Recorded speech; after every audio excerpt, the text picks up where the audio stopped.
Okay. What up, y'all? What up, y'all? I decided to go live. Decided to go live with y'all, and we're gonna talk about um, the Wannabe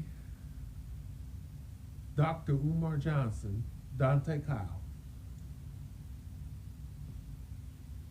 and the rest of these hyena heifers. We're gonna talk about this wannabe fat, high yellow mix of Dr. Umar Johnson and Derek Jackson Ninja. And it's always on some deep. And here's the thing.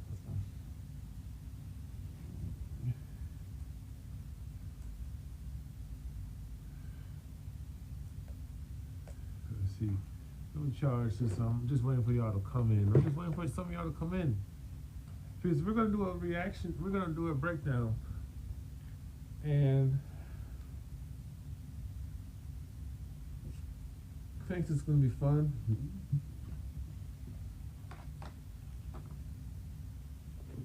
Because these heifers are just on some bullshit. I mean, we having the same conversation, show. The same combos. Yet these women are wishing harm and death and, on black men. The misandry is like, we've been having the same, what up, people? We've been having the same conversation for the last damn near 60 years. And I'm going to be real with y'all. The B-dubs. We already know white tea supremacy and systemic racism, but we never talk about the self-hatred. We don't really want to talk about, the only time y'all want to talk about self-hatred when it comes to black men. And these are the same women. Not all, but a lot. These are the same ones that say, oh, don't approach me.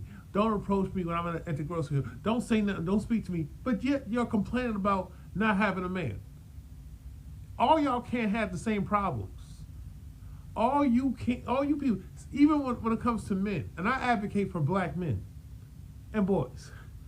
I, as a man, know I don't have the same struggles as a man making 6 figures and he drives an Aston Martin. We have the same issues, but we don't have the same challenges. If that makes sense to y'all.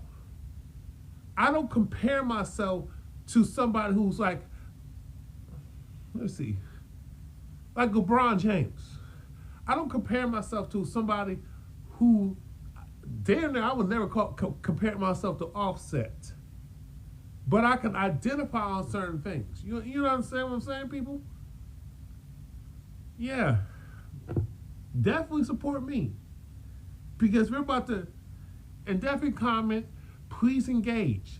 Please share the screen, share this live. It needs to be shared. Okay? Well, but we got a problem with the Panda Bear. We have a problem with these pro-whack simps.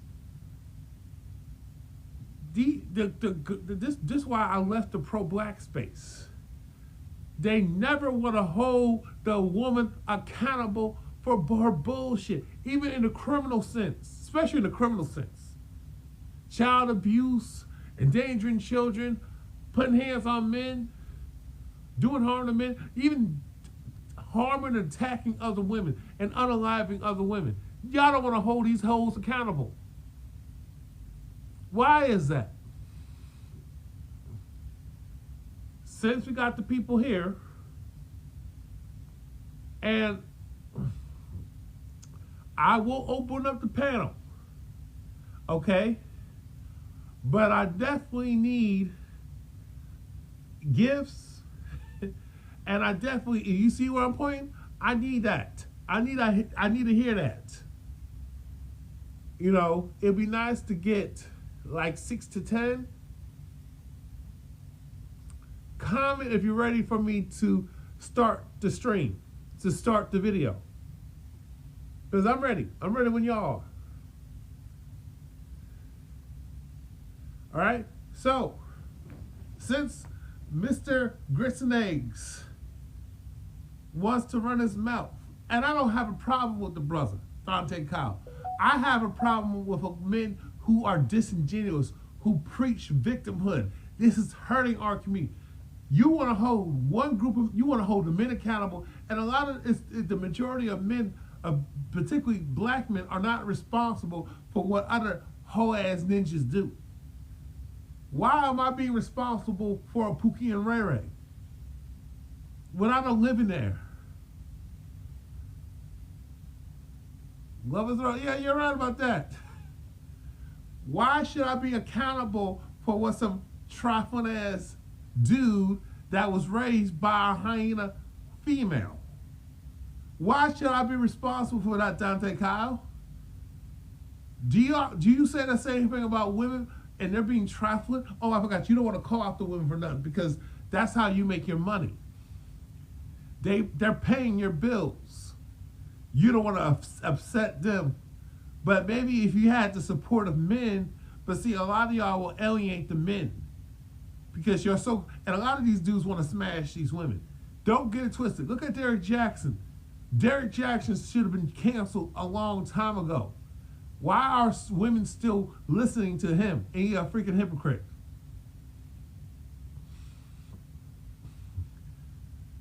Well, yeah, I guess.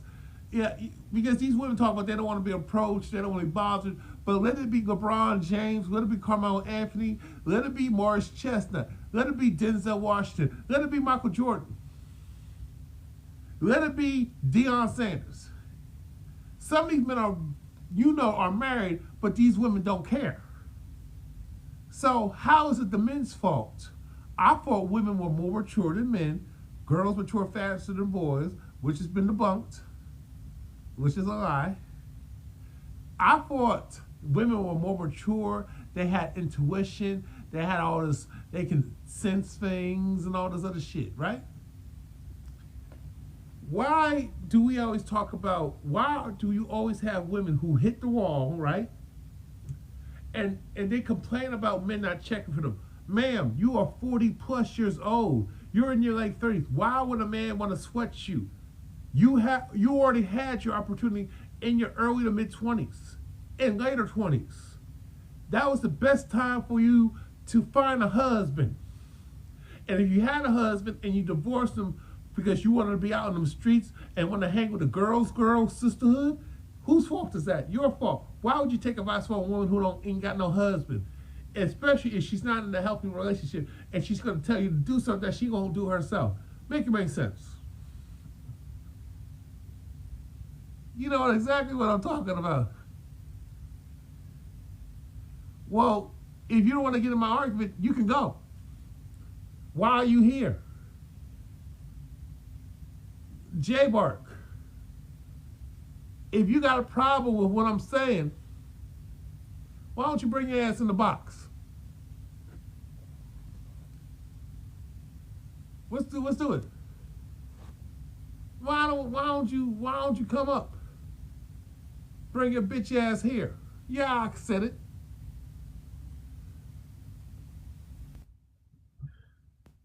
Hey, what up? What's up, bro? How you doing? I'm doing well. How you doing? Hold on. Yeah, my bitch ass is doing well, bro. So you're trolling? No, I'm not trolling. I'm not really quite. I don't get what you're saying, bro. I am saying is that, well, we're talking about Grits and Eggs, the podcaster. We're talking about Deante Kyle, Dr. Umar Johnson. We're talking about the Beta Male Simps and how they have caused, and the hyena women who have no business talking and actually destroyed our community. Because we like to just blame the system, but we keep the system going. But like, what's this whole thing about why do black women date or black men date white women? Like, what's that about? I'm glad you asked that question because I'm going to do a breakdown of the video of him being on this show, and they'll complain about how black men, once they get their money, they leave for white tea women. or non-black women, which is false. Oh, I thought you were on the other side. No, no, I'm just getting the live started. All right, I'm on your side then, bro. Okay, okay, no problem. Right on, bro. So Love is love. let's y'all good. If you gotta go, you can always welcome to come back.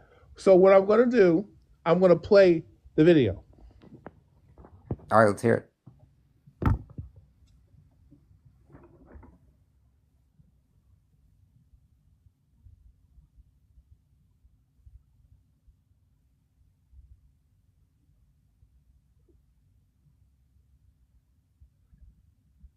If you ran out of contacts, you have to try 1-800-CONTACTS. If you know.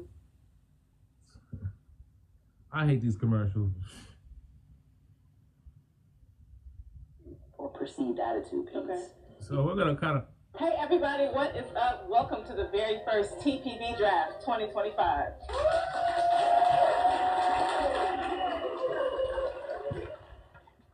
I'm your host, Wannabe, and with the NBA draft looming, I figured now's a good time as any to ask, why do all these black athletes end up with white women? It's a question that has community-wide implications, with interracial dating serving as the crux of these huge, waste of time gender wars online. Well, somebody's got to have the conversation. In today's episode, we will explore all sides of this debate and even widen the scope because, as we know, it is not just a sports world phenomenon. So get ready to lock in with the Dream Team right here today on The People's Brief. These starting players and I are tackling a big one, and I have the pleasure of introducing our first round draft picks for tonight's conversation. Pick number one is no stranger to the sports world. A former collegiate D1 basketball star herself, turned storied sports journalist and TV producer for Essence's Black Women in Sports. She's the one and only Shereen Nicole.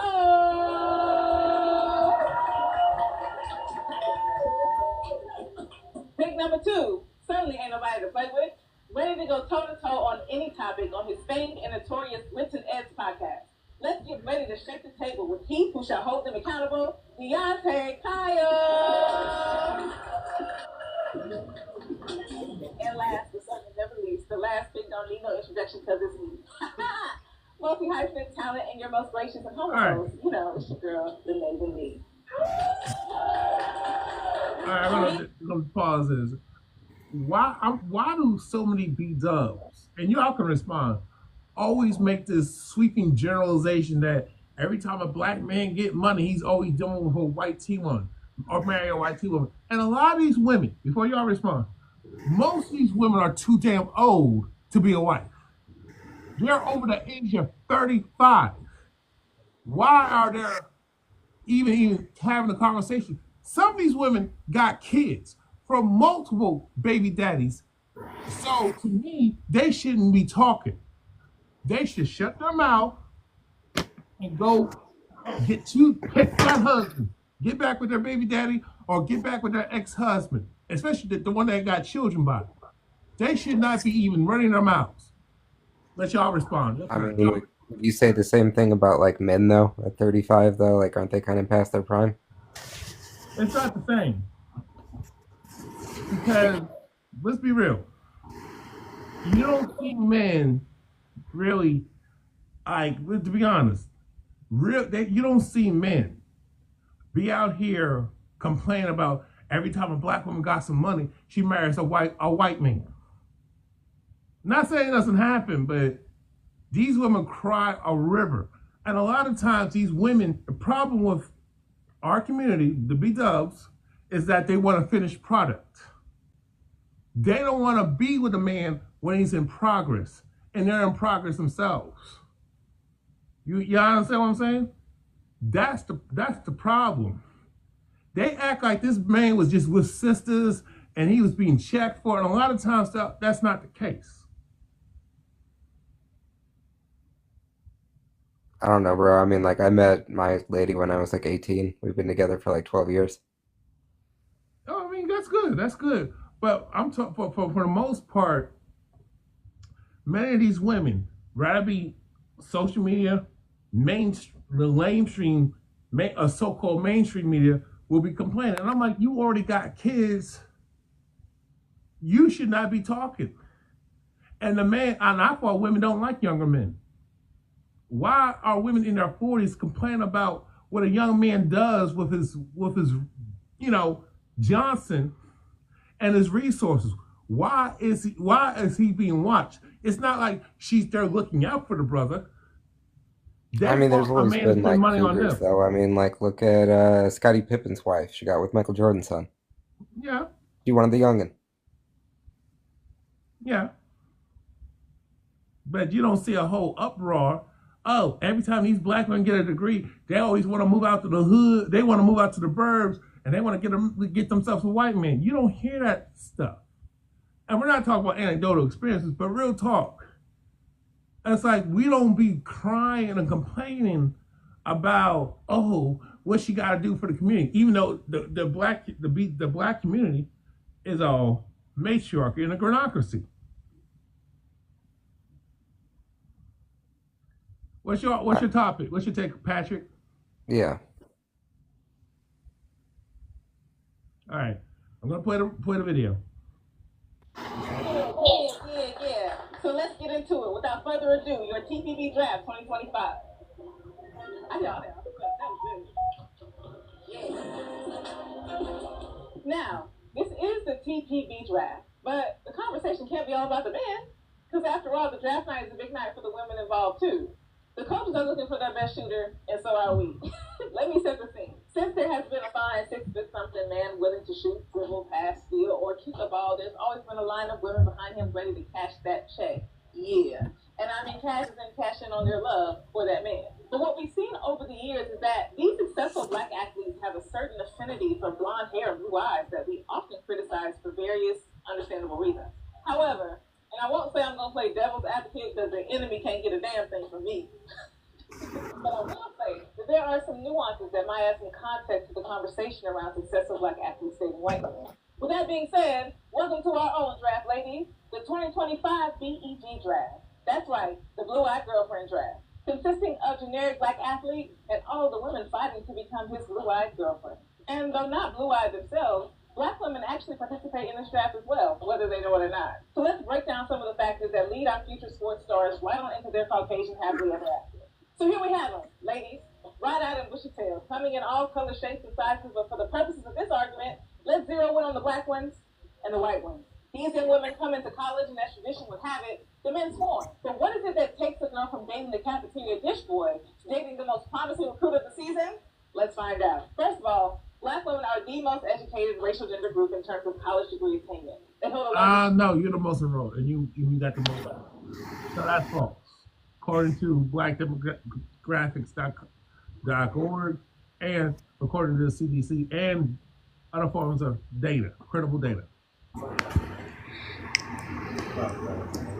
And I would say that go ahead. if you understand what the truth is, you should go with the truth. Understand this.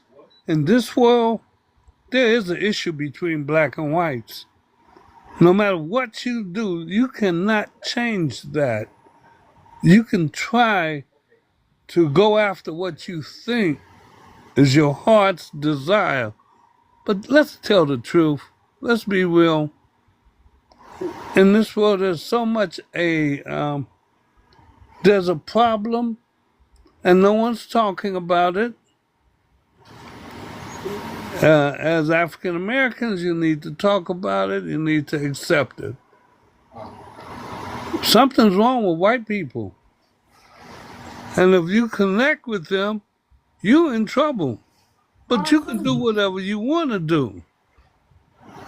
Take my advice. You look at the strives of Obama. Obama dated white people. If anybody could date white people, he did. White tea. But he settled with Michelle. And he was very successful. There's a time when you have got to learn the truth and be real about it. Don't just think that you're a Cinderella person. You're going to bring everybody together. It ain't happening. I know, I agree with you. Yeah, you're going to bring separation. from your own heart to your own family. Now, there's a lot of problems with them getting with a African American woman, but let's face it. I remember this one woman told me that life's a B and then you die. I'm sorry, but she said it, and then I read the scriptures that said everybody's gonna go before judgment, and they're gonna unalive, and then come judgment. So how much of a difference was that? That sounds like the truth. Two ways, off the street and in the Bible. But when it comes to mixing, we got a problem with that.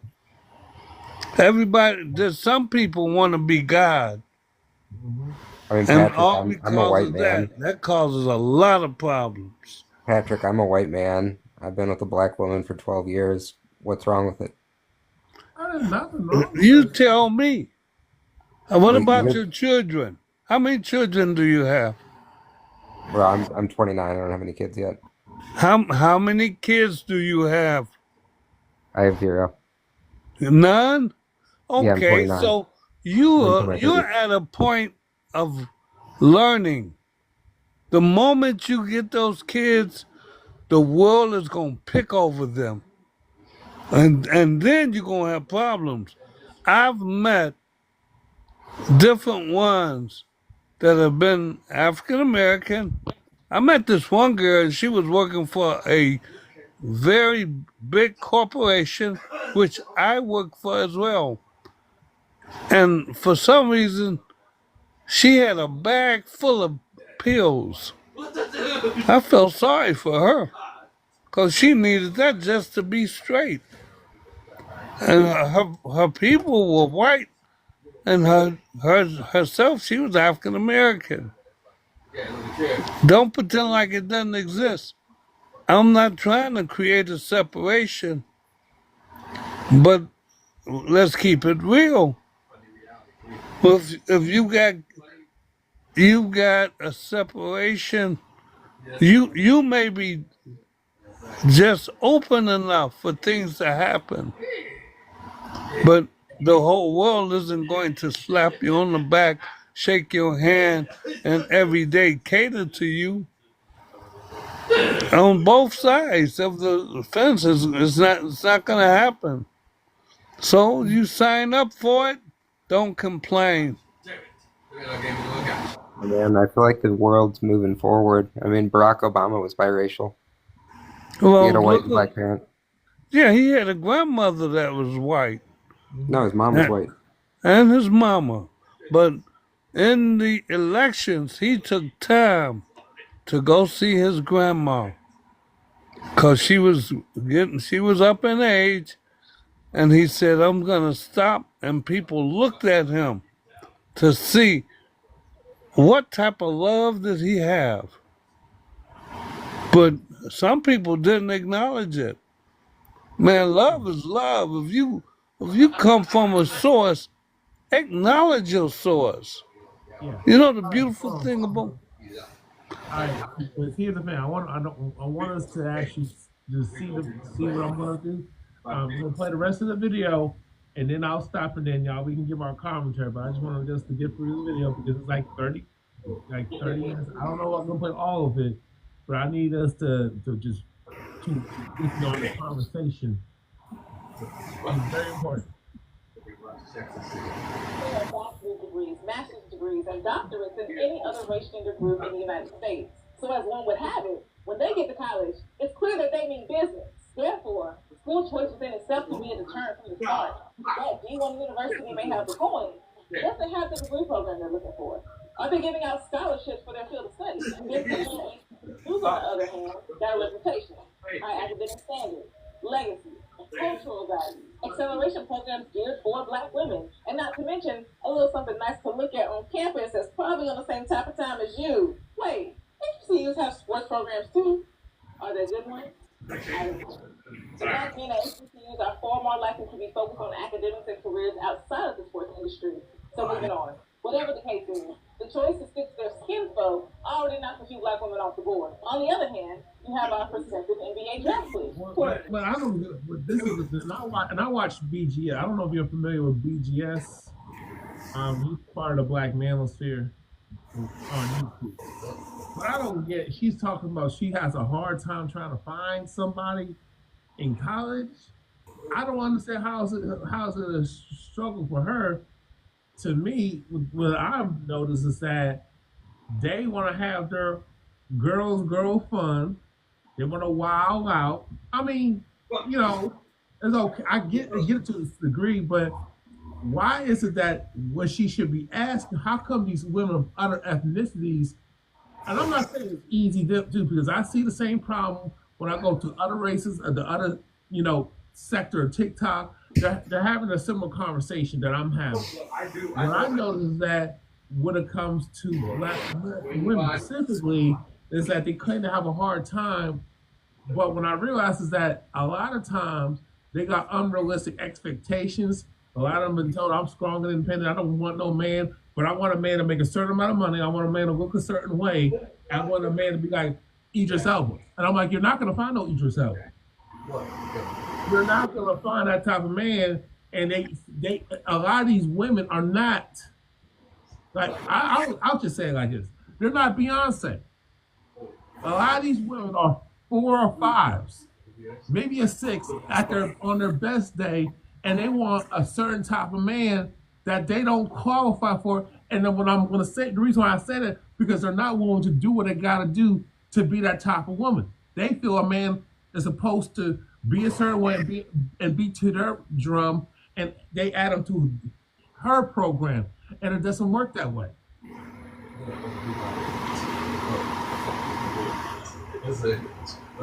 You're right. Life is funny like that. You got to you got to you got to accept things and understand where you're going and how you're gonna get there.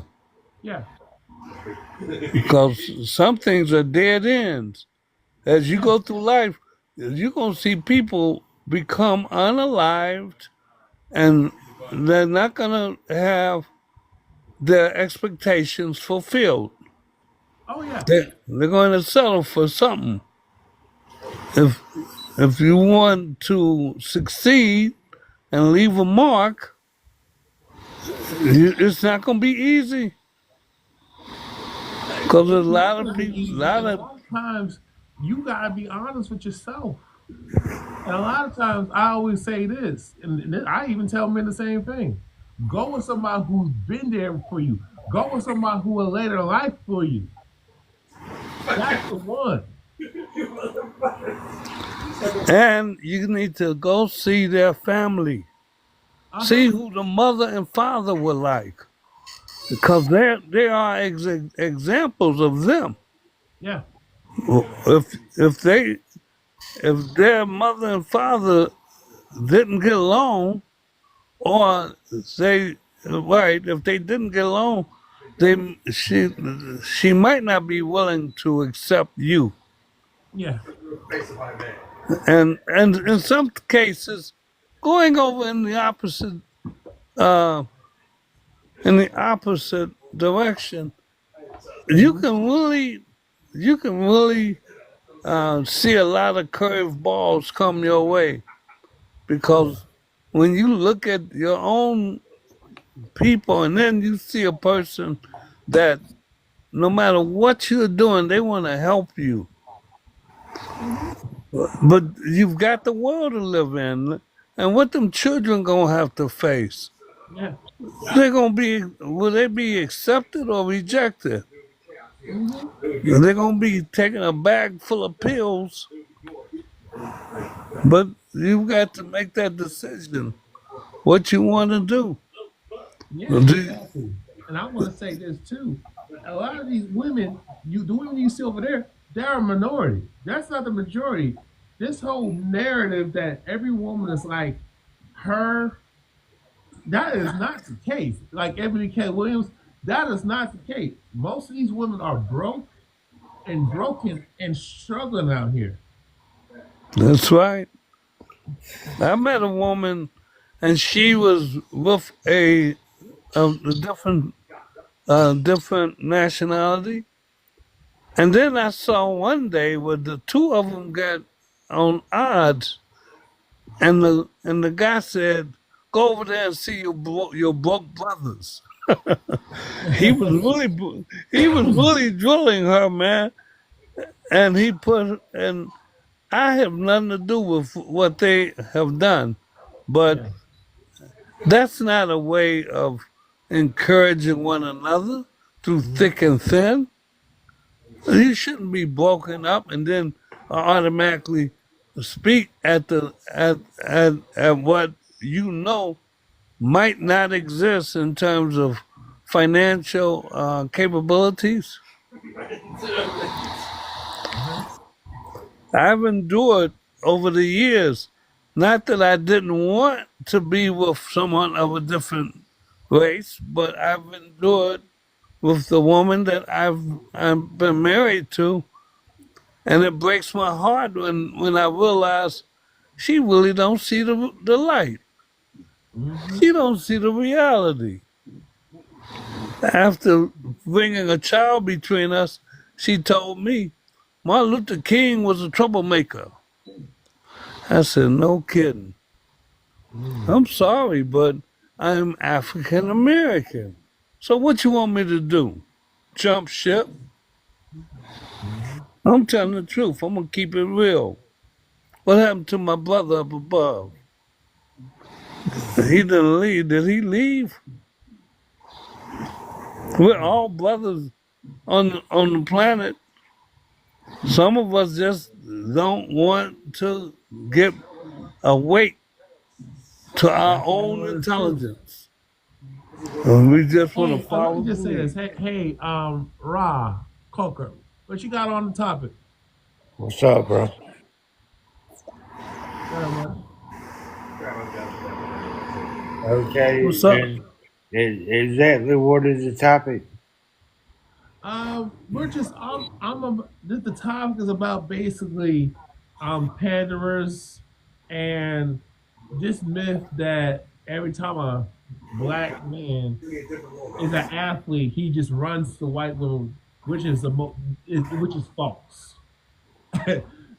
And most Okay, people marry their own. sir, you realize this is 2025, right? Yeah, of course, I know that. Okay, well, everybody doesn't see the world the same way it was seen 10, 20 years ago. Hmm. What does that mean? You know what that And well, in fact, sir, I am more attracted to black women than I am any other woman. means? And what is your nationality? I am YT, sir. Okay. I think you understand that just like the guy over there in England who got hooked up with the African American woman. Sir, no. You know what there's to understand? People are attracted to who they are attracted to. But can the world accept what your attractions are? And you know what? I really don't give a shit what the world accepts. Well, that's good that you think like that because you're being real. You're Yeah. speaking just what's on your mind. And that's beautiful. I love it. I Okay. don't bang you for it. Can you And, accept that? and sir, yes, sir, I can, and I can accept however you see things Well, because that is I'm your not trying opinion. to put my views upon you. Yeah. Okay. I am just trying to Well, be All honest right. All right. and to the This is what I'm point. gonna do. sir, This is we're what I'm gonna having a do. civilized conversation, are we That's not? All right. This is what I want to do. that's right. So what I want to do, I'm gonna play the video for a bit. Go Play the ahead. video a bit, so he can get a good idea of the topic, and and then we can give our commentary. Okay, sir, I'm down. NBA black men chose this white man constantly. He's tall, dark, and handsome, and And unlike the black woman in the first bracket, that D1 university has everything that he needs.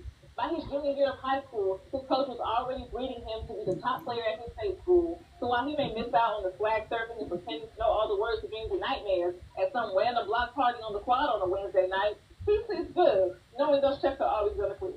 Next up for my ladies still in the running, there's the question of what exactly everybody came to college for. Yes, everyone is ultimately here for an education. But to make it to the top of the BET, Okay, and sir, I don't even have to go any further in this. Can I ask you a question? Yeah, what? Okay, the whole point of this conversation is some people think they are being segregated, correct? No, the topic is it's basically like this. You have a segment of people who feel black women and white teen men who feel if a black man is an athlete, he's just gonna just run over the white teen women. Oh, So that is okay, false. and sir, and I have no idea about a black athlete because that is not me.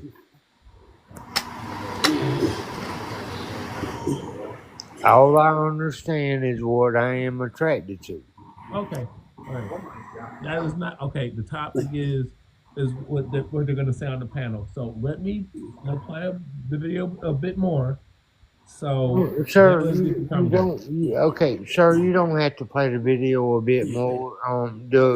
The question is, are black athletes going towards white women?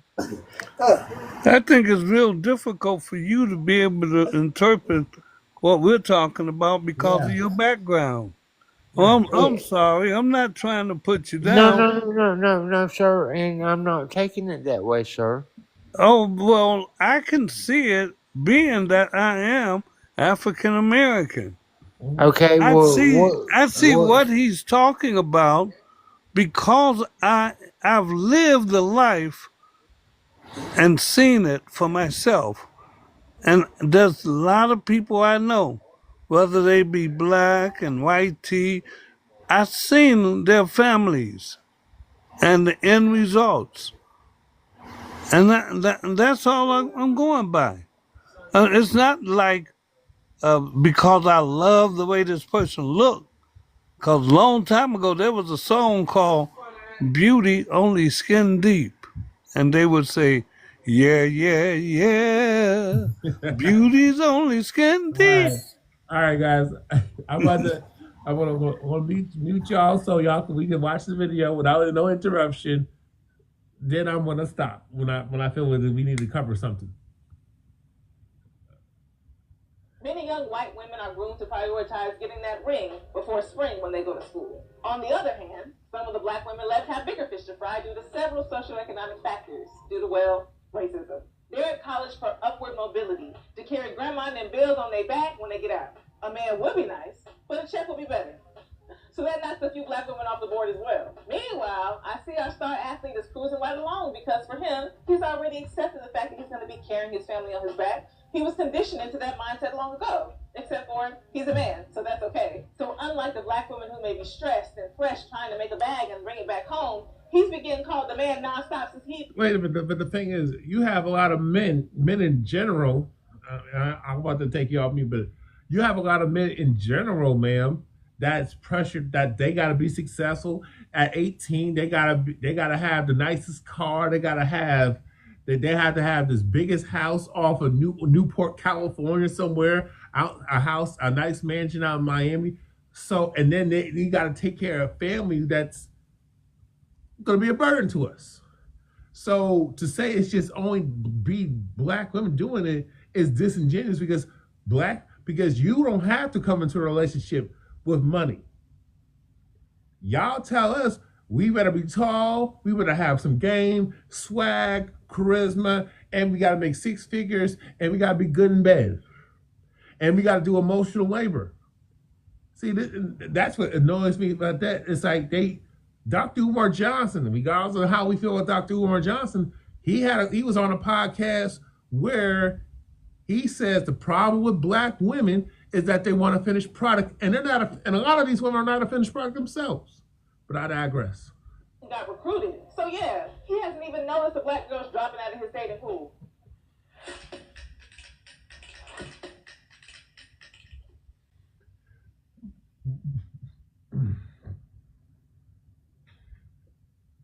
Notice the black girls dropping out of his dating pool. But that might not even matter for the black girls that we have left, because now that you've even made it into the same dating pool as him, you now have to be prepared for what it's like to date an athlete. Because while the black girl's trying to play for his heart like tonight, he might just be trying to play them for their services. He has away games. He's sore. He needs help with homework, and the class has only been to once this semester. Why? Because basketball comes first.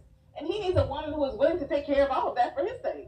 Now, you just heard me say that the black women left are there for better opportunities in the future. How can they focus on being a fairy god girlfriend if they have their own life? Ma'am, stop it, because I'm gonna unmute you. Lady, fuck out of here.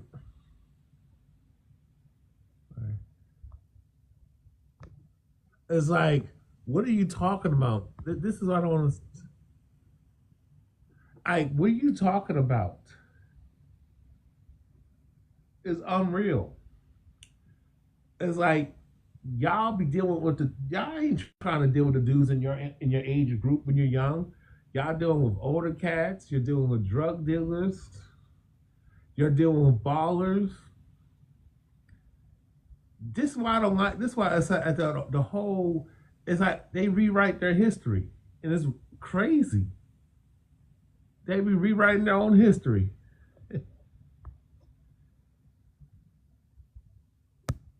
It's like, you can unmute your mic, Pat. You can unmute your mic. It's like, what is she talking about? These females ain't trying. The problem is they want a finished product. They don't want to work with the man. They don't want to build with the man while they're in school.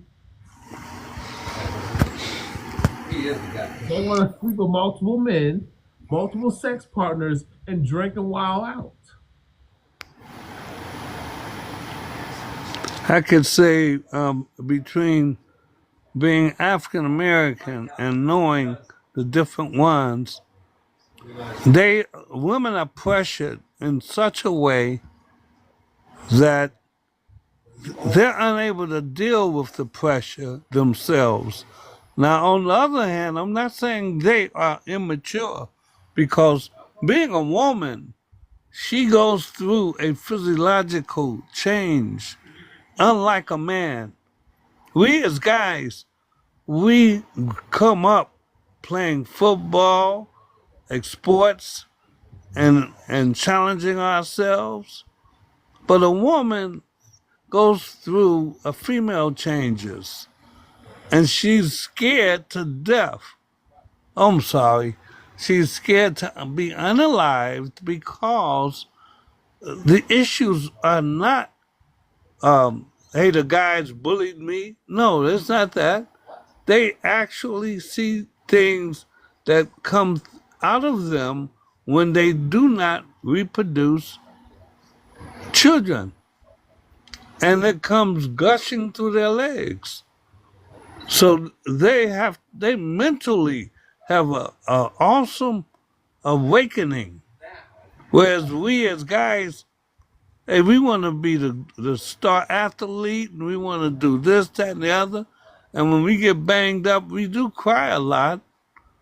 We lick our wounds and try to go on. To be a Mike Tyson, it wasn't easy. He had to take a lot of punishment. To be a Michael Jordan, he had to take a lot of being ganged up on.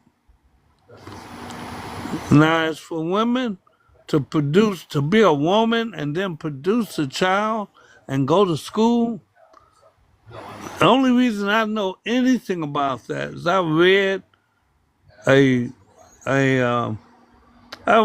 a little book that I got out of a secondhand store, and I'm reading the information from the side of a young girl, 12 years old. I don't know if she was African American or whitey, but she was a representative of the other sex, and only bought the thing because you go to these secondhand stores and they got a bag of stuff in there and you pay about $4 for the stuff. You really bought it for something else, but you got this other stuff. So hey, what the heck? I'm trying to be drifty, and it piqued my curiosity.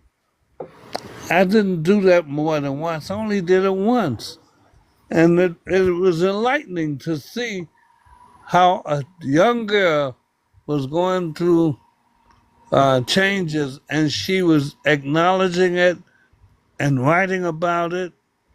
Whereas on the other hand, I'm being a boy, I grew up being with the fellas and learning how to get intoxicated and everyone trying to be a man. When you're Hey, drunk, let me say this. Let me say this. Though. I don't know stop you, but I'll tell you that's not my upbringing experience. I mean, to me, it's just the pressure of manhood, and you just burdened with male responsibility, but you're supposed to stay in a child's place. And I could get into my life with a female favoritism, but to me, a man, if you're not sleeping around, if you're not trying to chase women, you're gay or some immature, ignorant stuff like that. If you're not trying to fight people, you're less of a man. It's yeah. crazy. Well, that is my same experience. Where sometimes, hey, I was a Trekkie. I wanted to be on Star Trek. Uh-huh. I wanted to go and travel in space. And I didn't even mind checking out aliens until I realized if we go out in space, gravity plays a big part in our life. Hmm. And once we get out there, different factors occur. One factor for one, if you want to put oil on a hinge, you cannot oil it with the oil. It turns into crystals. Hmm. And it does not oil like it does on the planet. Now, if you as a person go up there, you don't have the pressures of gravity upon you. So what do you do? And do you need gravity in order to exist?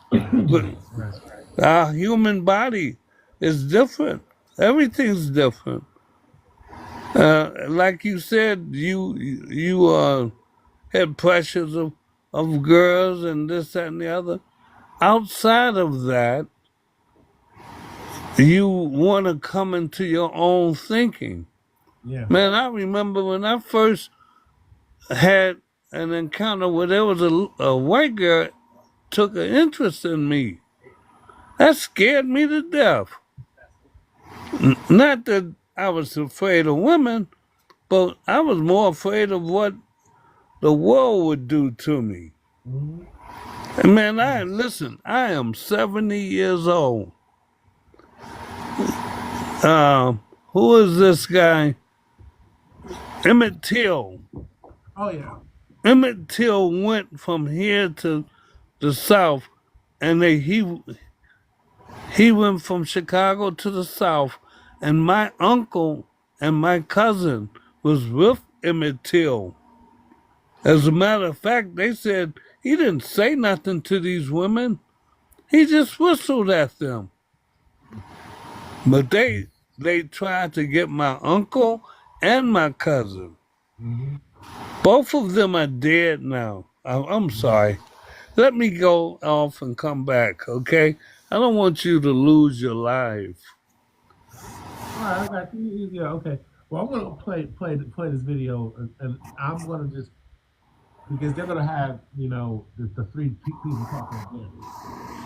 So Focus on as well. hold And on, it's I'm gonna not just meet you. about focus, it's also about proximity. What are these women doing outside of class? What are they into? Likely diving into those extracurriculars that are going to propel them forward in their respective goals. SGA, Honor Society, intern programs, maybe even a dual degree program, sororities even. But we all know that process and the priorities for black sororities are a whole lot different than the white ones. And the networks from the black ones have much farther and weightier reach in the professional world. Well, I guess I wouldn't know. I'm a GDI. But what I do know is that it takes a whole lot of those black ladies' time, sometimes a whole semester. Meanwhile, Lily and Emily done found a home for their extra time as team managers and interning with the sports massage therapists and are now on the road with the team. And this isn't to say that white women don't potentially face the same obstacles as black women, but things work a little differently when society doesn't require you to grow up at a much faster rate than the other kids your age. And when you're not sitting on a trust fund or any measure of accumulated wealth. But I digress. I always hear these heifers talk about they have to grow up fast. But from my witness is that a lot of these women just stay stuck. And shout out to Sheriff Ali. They just stay stuck in this adolescent mindset. And it will last all the way through in their 40s. Acting all childlike and shit. What's up, my brother? Yeah, I'm about to cook your favorite panda bear on TikTok. You're gonna be Dr. Umar and Derek Jackson rolled into a high level one. Which one, Yada? No, Dante Kyle. Oh, okay. At it again. He, that brother must be starving, trying to get some free pussy. Yeah, he is. And now here's the thing, because I'm about to play some more. These women always annoy me, even as far as when I was growing up. The same conversation. Why is it every time these black men get money, these athletes or black men in general get money, why do they always run to white women? Which is a lie. But even when it's true, it's because those women treat those men better than any of the black women that they've ever encountered treated them. Bingo, but you can't say that. You can say that, but you can't say that because now, you don't know because the black women have suffered. Because their mama black. I'm not saying they didn't suffer. That's always the other response. Don't you know your mama black? Well, yeah, but isn't that kind of an Oedipal complex? Shouldn't we not want to smash women that reminds us of our mothers? I get turned off hearing that. I don't want no one that looks and reminds me of my annoying ass mama. That's just me. Hold up, brother.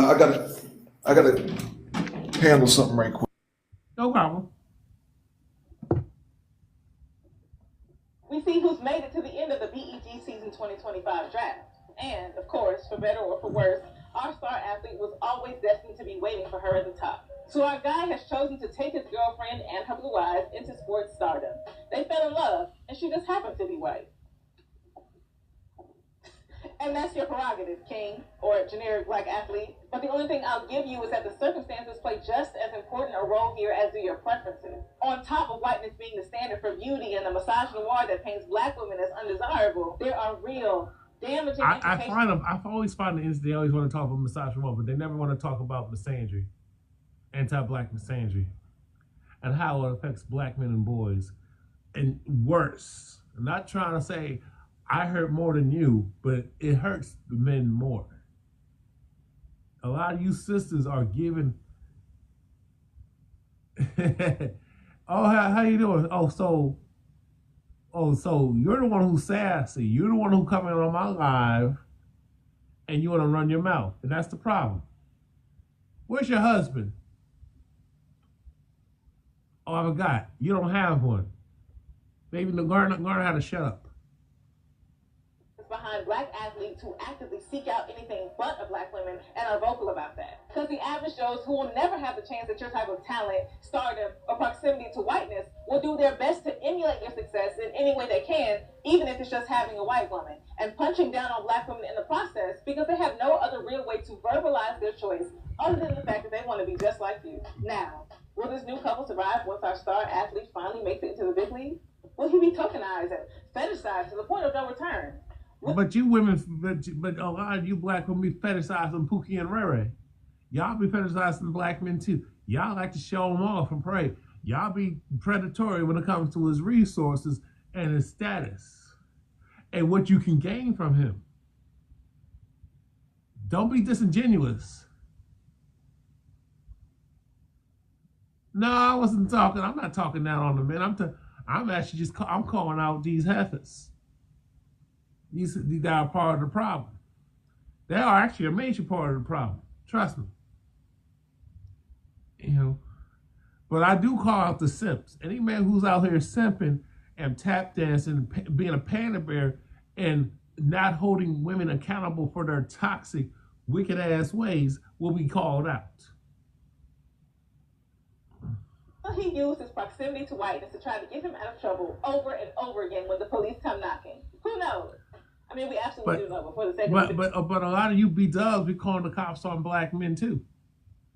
Y'all will use the state to so he can't see his children. Y'all be wrecking your homes, and you be extorting him for child support, our own money. Y'all will make him pay child support for a child that's not biologically his. Let's not go there, sister. Who knows? Nevertheless, until next year, this has been our 2025 BEG draft. My name is Wannabe, and don't you move, because we've got more after this break. How does armor work in the gut? Armor is so unique because colostrum is the only... So much for coming to the show. Absolutely. I'm so excited to sit here with you two specifically to have this conversation, because this conversation can go in so many ways. So before we get started, just like give me a lay of the land. I guess, maybe not what's your introduction, but what's your experience with the conversation about black athletes ending up with white women, or black men who prefer white women at large? I would have to say mine is frustration. Okay. Because I think the conversation needs to go in a different direction. Okay. I think we're lacking the communicative skills to even have a conversation. Hold on, before I even go any further, what 360? What does she mean the conversation got to go in a different direction? What is she talking about? I'm not even sure, brother.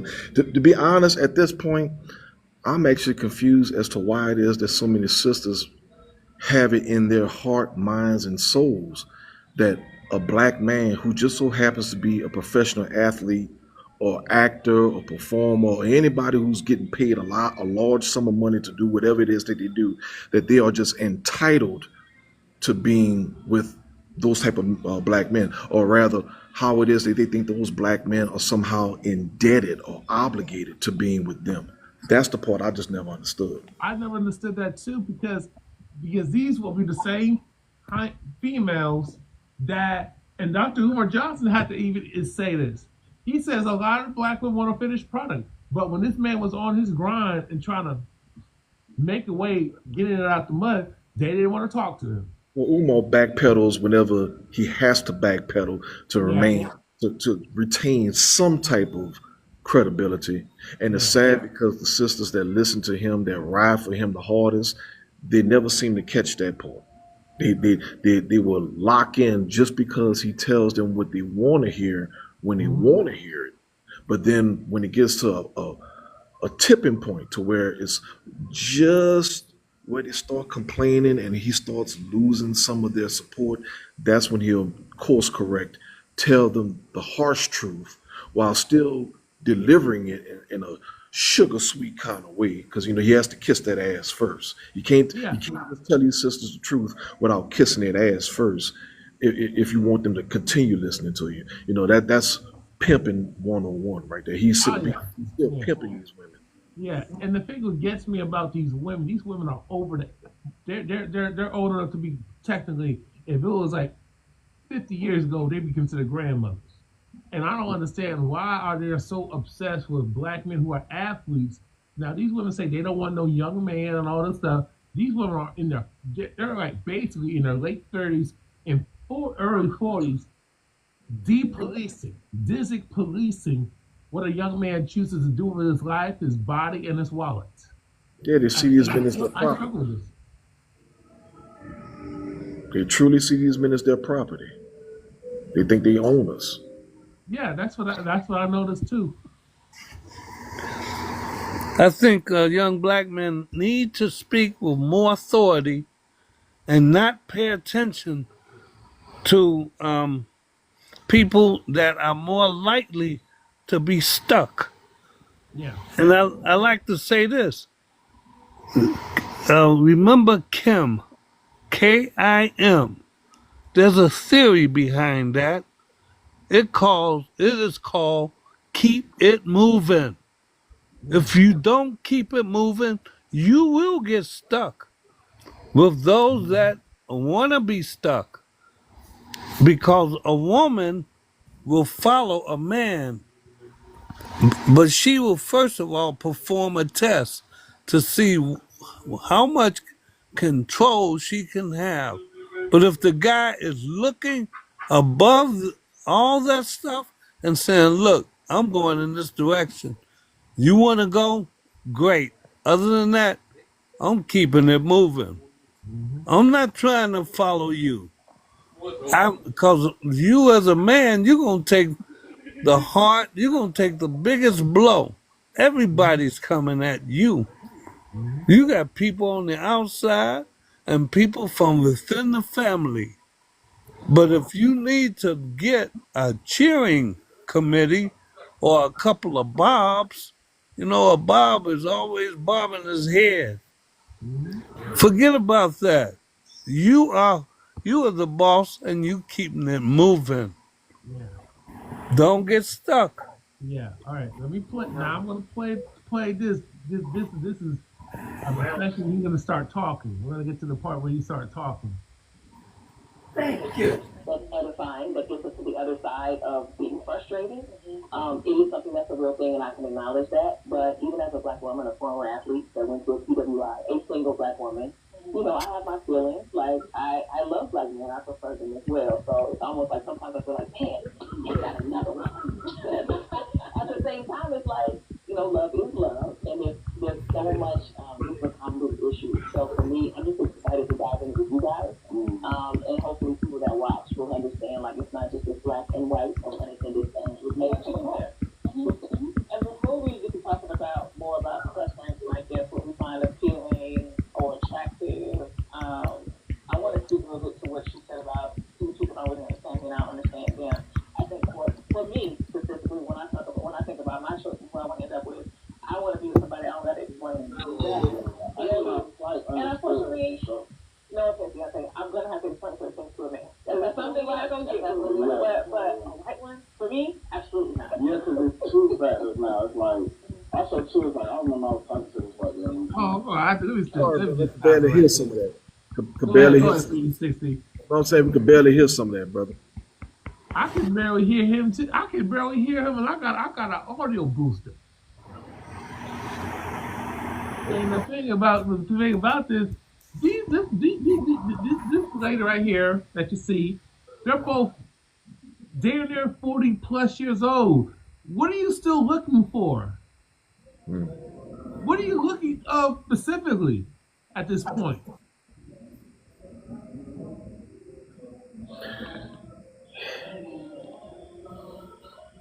Like what are you looking for at this point? And I had to explain. And you want them to do emotional labor, that coined by Dr. T. Hassan Johnson. It's not even so much what they're looking for. One of the worst traits that these toxic modern American black women have, the hyenas, is that they do so much vicarious living. Yeah. See, these women, like the ones on that panel, there's no athletes checking for them. Not even. They're too they're not as attractive as the black women that those athletes tend to gravitate to. So what they're talking about is an experience that they will, for all intents and purposes, never experience themselves. They don't have to look. It's kind of like they're talking about like 4 and 5s. They're talking about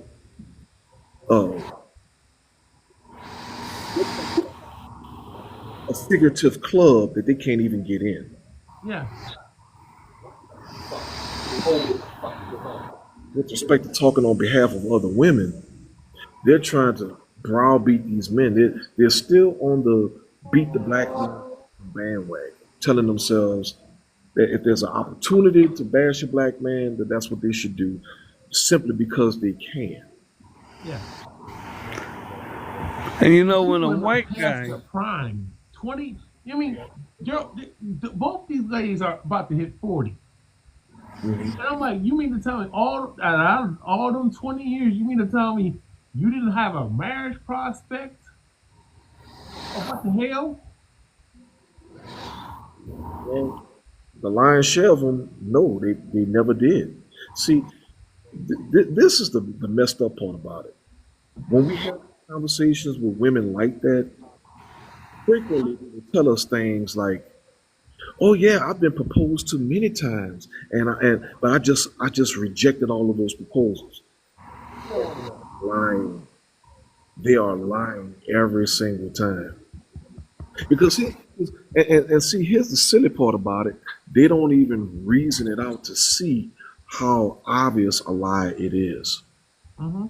So you mean to tell the rest of the world that you spent enough time with a man that he had every impression, every thought, every belief in the success of your relationship with him, to the extent that you gave him the impression, or you might have outright told him, that you were open and willing to be his wife, which prompted this man to save up either a year's salary or God knows how much of his money to purchase an engagement ring, plan out how to even go about proposing to you, and then actually propose to you, offered you this ring. And again, you're the same woman who is spending this time with this man. Well, for all intents and purposes, this is the direction that the relationship with this man is leading to. This is the logical progression of your relationship. And you mean to come back and tell us that you refused this man? And then on top of refusing this man, you went through the exact same process various times with other men, investing this much time, investing this much involvement and intimacy to get to the exact same place, and every time you rejected these men? Nah, that's bullshit. You never got this. You never got those real proposals. What actually happened is you got with some men who were banging your guts out. You had your big old moments. He was busting his nuts, and in the middle of that pillow talk, he said, "Ooh, bitch, I'm gonna marry you." And you like, for real? And that's all that ever came of it. And men are, and it's our fault. Remember this, gentlemen.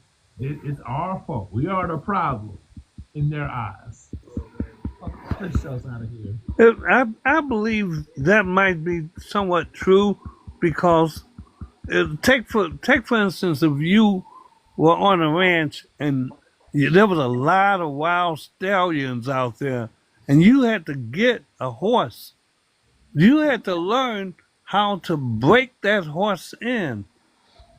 Now, doesn't mean every woman is a good stallion. Doesn't mean if you broke her in, would she be supportive?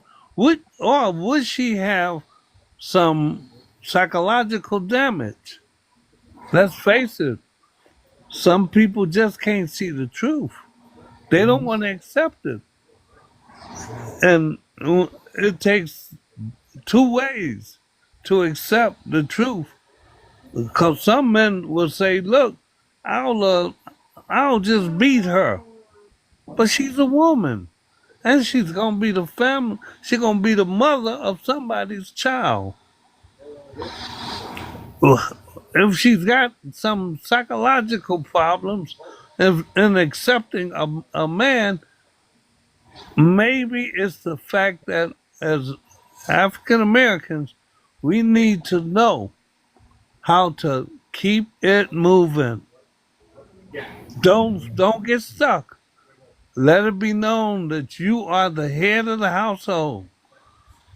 Just because of 400 years, we don't have to live in the past.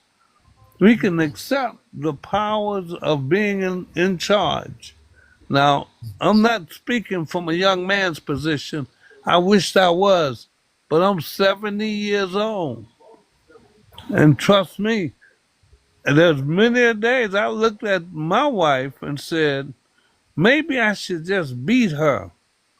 And then I reflected later on and said, she's just psychologically impaired and believing something that somebody has put in her. I'm gonna walk this way. I remember the first time I went up against her, she looked at me like, "Are you crazy?" And she even said that in front of a salesman. But I ignored her. And she saw I did what I said I was gonna do. She tried to make logic out of everything and say, "You can't do that because you don't have a job." I told her I don't care.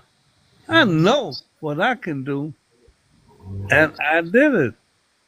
I bought I'm out. in the situation. That's what I say.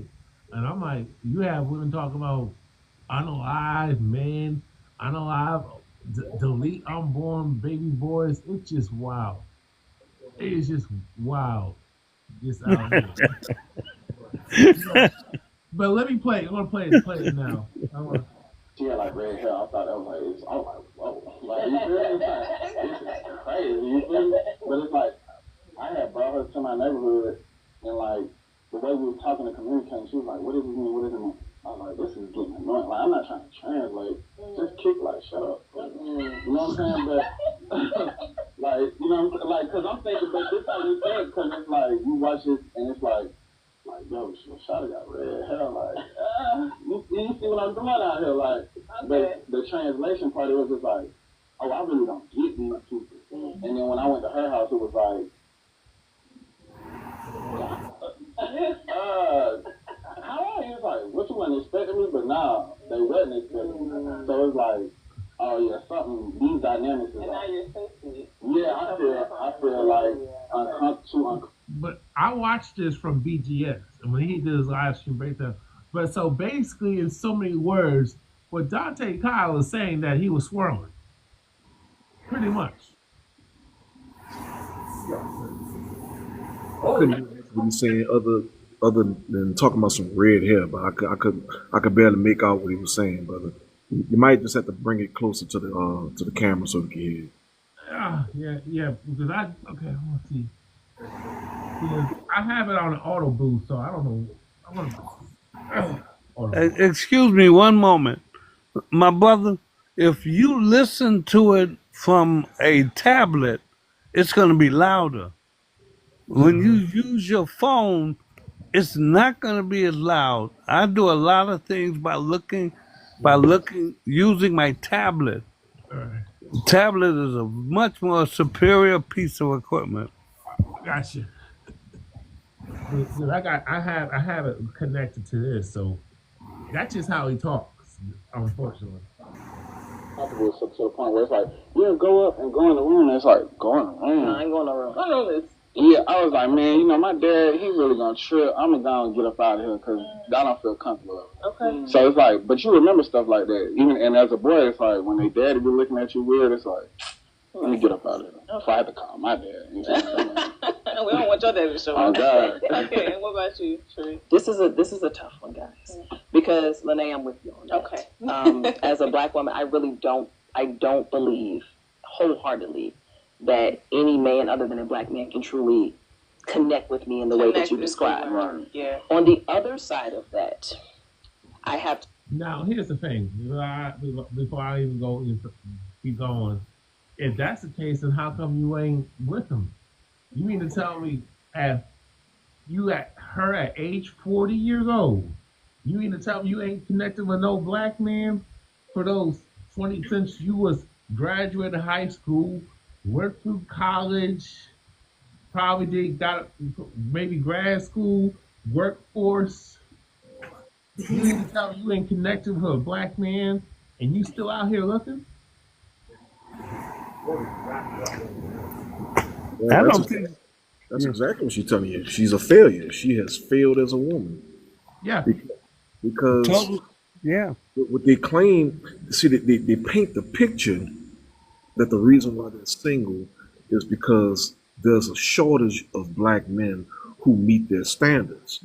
When the truth is, it's the opposite. There's a shortage of black women who meet the standards of the men that they claim that they want. Those men don't want them. Yeah, and in particular, 15%. And the largest demographic of men that they do want are just the largest or greatest earners. So they're not even looking at the working man. They're not looking at the working black man. They are only fixated on these men who make amounts of money. What you did a bus driver, Ebony K. Williams, I quote, if he owns the bus. And when you have a lot of women like Ebony K. Williams out here with this type of mindset, And you know what? She talked that bullshit when she was Andrew, you still locked that door? Betty. And then when White Saturday broke up with her ass, then within the same year she came right back and reversed her entire outlook and sounded a hell of a lot more like Kevin Samuels than any other woman going out here. yep. She learned the hard way. She learned exactly how useless, how undesirable many of these women who claim to be so superior to other women, how unwanted these women really are.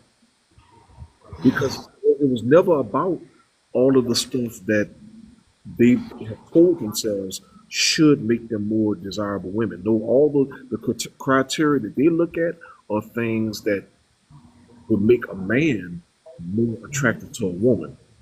Women are attracted to men who have degrees. Women are attracted to men who have outstanding jobs that pay them 6+ figures.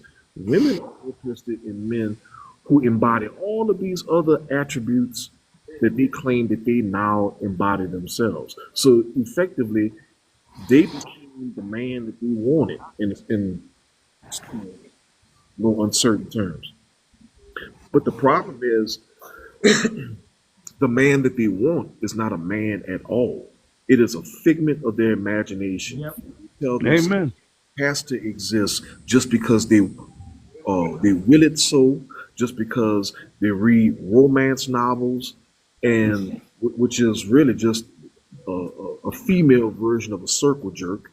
They tell themselves all this nonsense. They gas each other up Mm. and tell themselves that one day this fictitious man that I made up in my head that just embodies all of my fantasies, yeah, one day that man is going to come and find me. No, a fictitious man is not going to find you.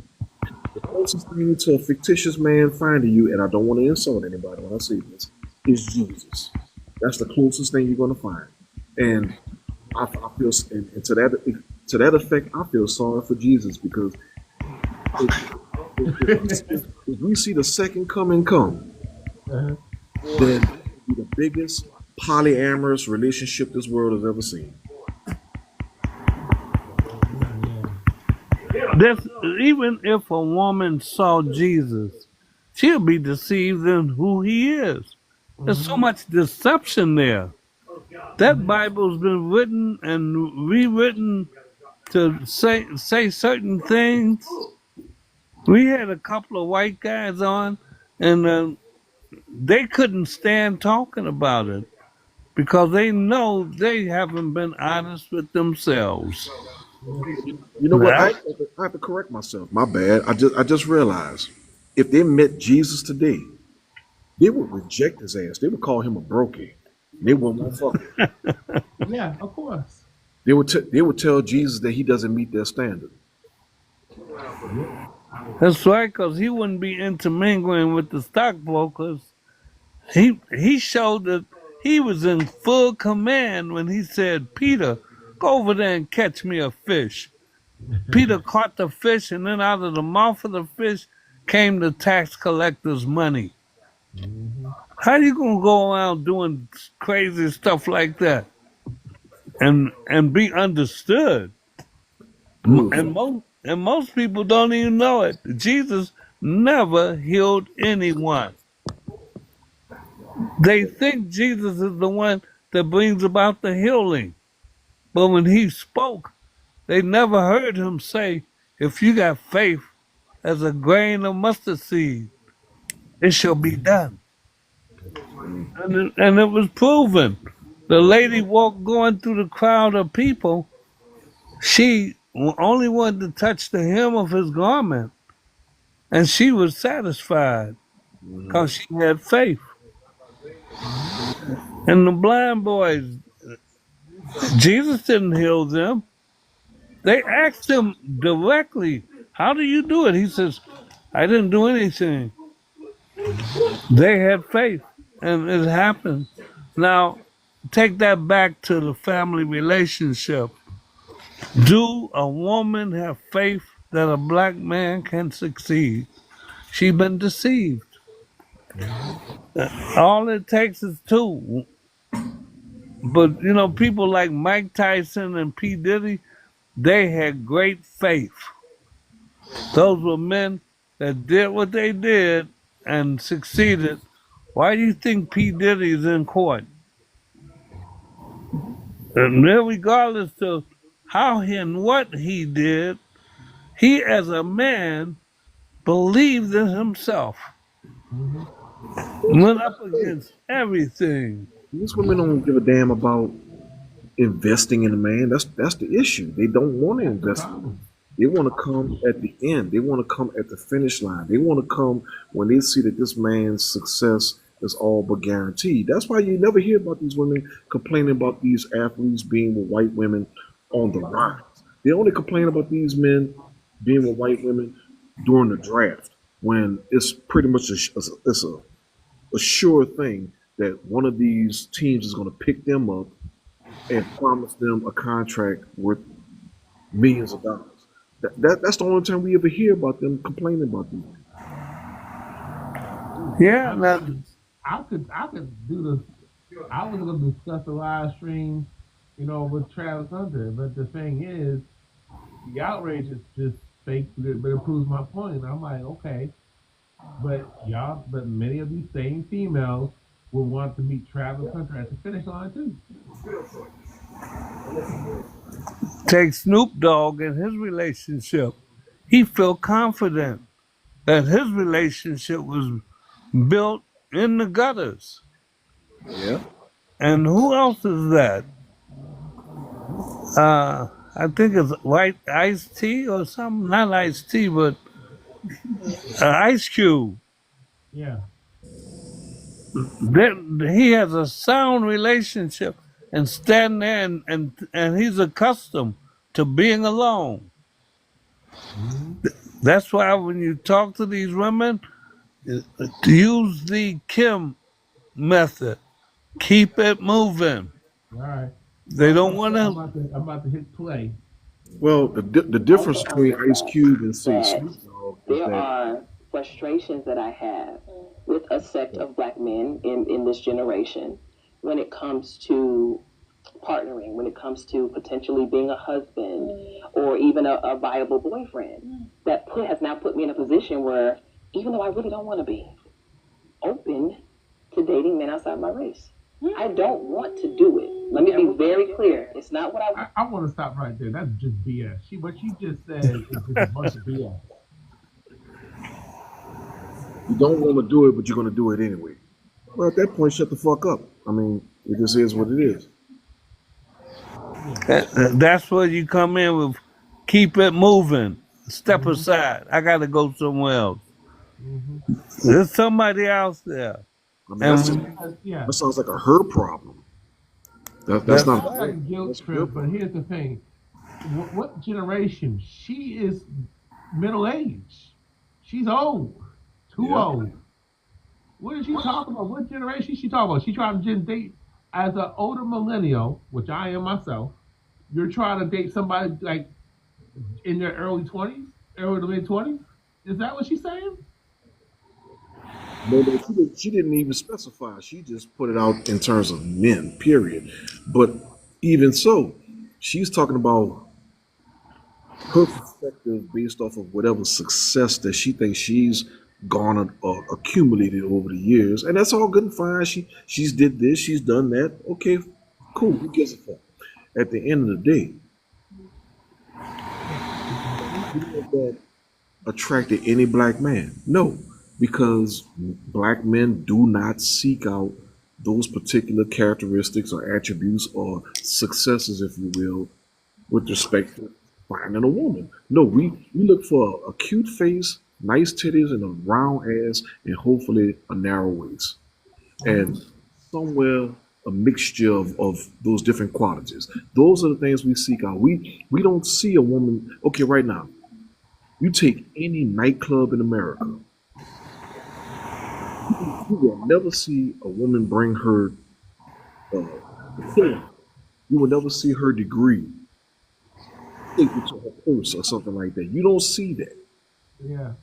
You don't see that. There is no physical representation of her mind and her brilliance and her aesthetic successes that she wears, like the outfit that she puts on. No, you see the outfit and how it flows over her body, and you see her face, and you see all the natural aesthetics of her physical beauty.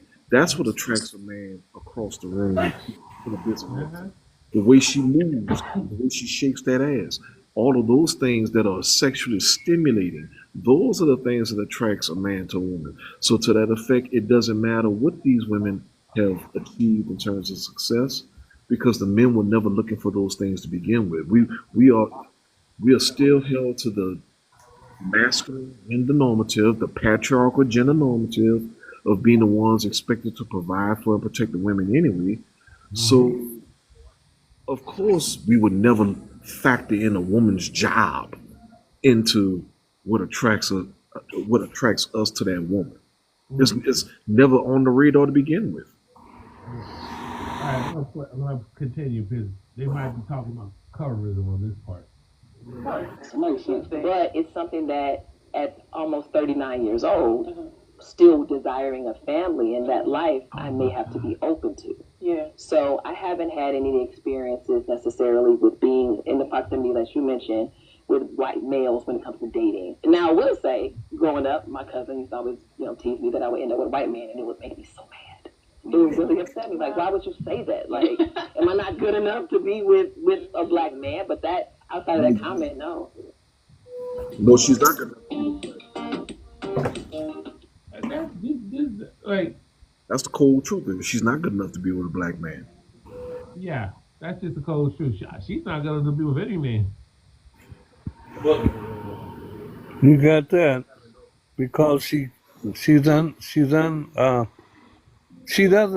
think good enough of herself. Yeah. Any and everybody who's ever been anything felt confident about themselves. Well, no, that's the issue, brother. She does. If anything, she thinks she's superior to these black. No, that's not confidence. Because if you challenge a person's confidence, then they will tell you. They may not have the temperament to accept the truth. How do we say it? Keep it real. You're going to keep it real with one another. Don't lie. Don't try to please a person because in one respect, you're trying to please them because you're not too confident. You can write down your goals and ambitions, the male and female. Write 10 goals and ambitions, and then you give her your goals and say, this is what I want to accomplish. If she's confident, she's going to give of herself. No, that's the issue. That's what I'm telling you. These women are confident in themselves. The issue is they're too confident in themselves. They truly believe that they are superior to the men in the dating market. And that's how they behave, that's how they move, that's how they judge the men. So it doesn't matter. Right. It doesn't matter how many men are in a dating market. But their approach to it is already slanted and jaded because they tell themselves that these men, if they don't meet a very particular criteria, such as making a certain amount of money, looking a certain way, having a certain sexual endowment or stamina or level of endurance or proficiency, then these men just don't meet the quota for them. And that's why sisters like her tell themselves that, well, since I can't find a man of my liking in the black community, because that's the part that's always left out, to their liking.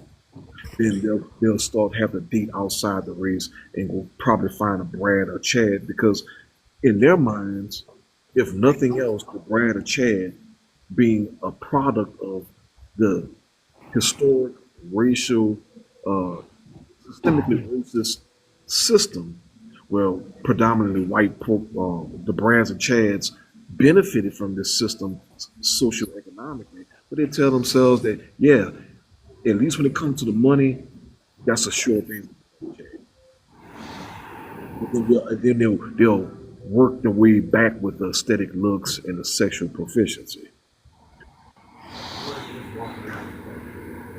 I'm at the age that I realize you can manipulate a person Hmm. and touch them on the inside of their brain by challenging them with their reality. They have a reality, and you Hmm. ask them, is it real? Is it? If so, let's challenge. I take your goals and I make your thing happen. Now you take my goals and ambition. That means two people realize what they want to do.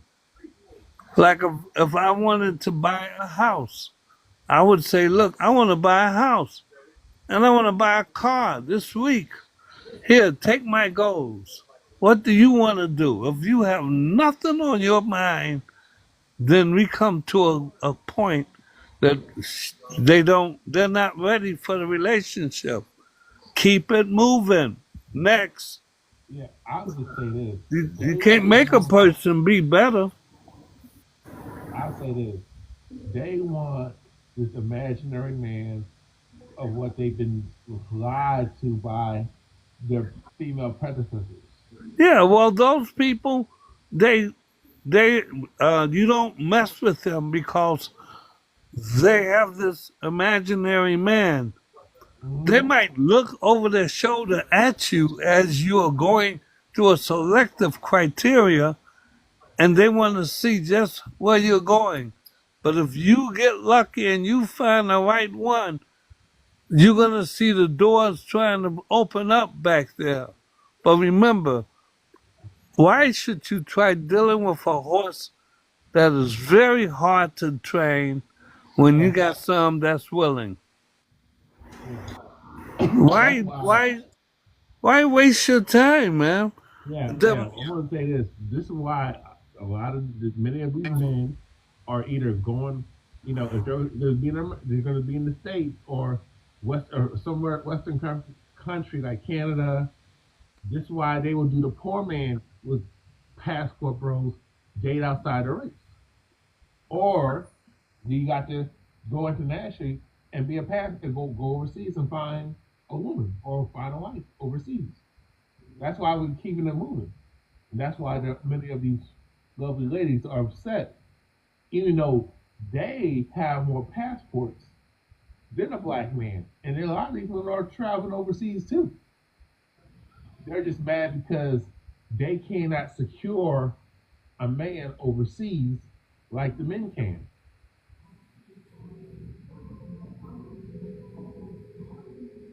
That's what it is. They don't have the same success. They never have. Yeah. Interracial marriage has been legal in this country for well over 60 plus years. And there has never been a concerted effort by the white folks or any other nationality or ethnicity of people in this country to ever try to marry black women in mass. It has never happened. Yeah. Yeah.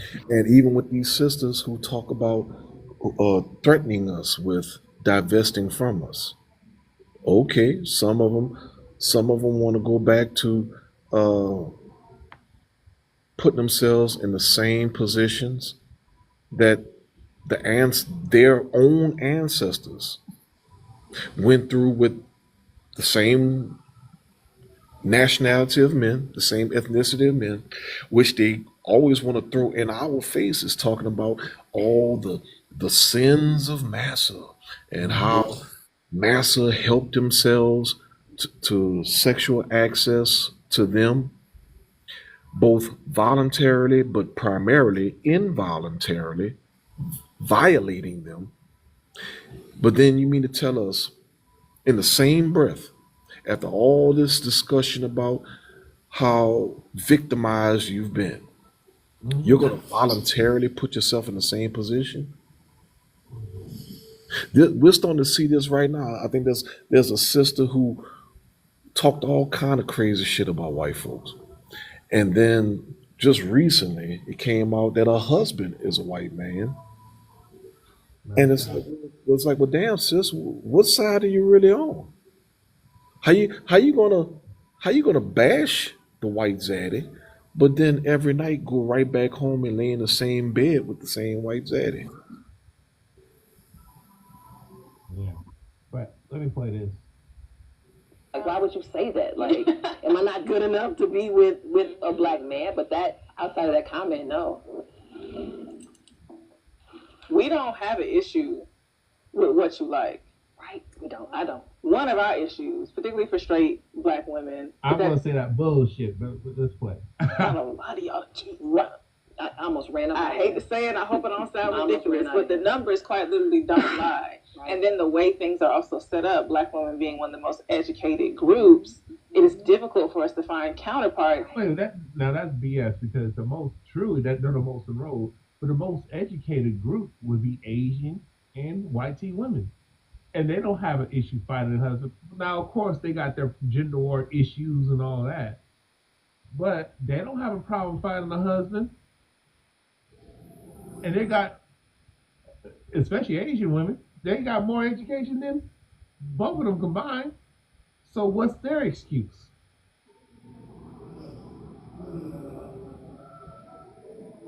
They really don't have one. They try to make it seem as though they have an excuse just because of the lack of black male enrollment.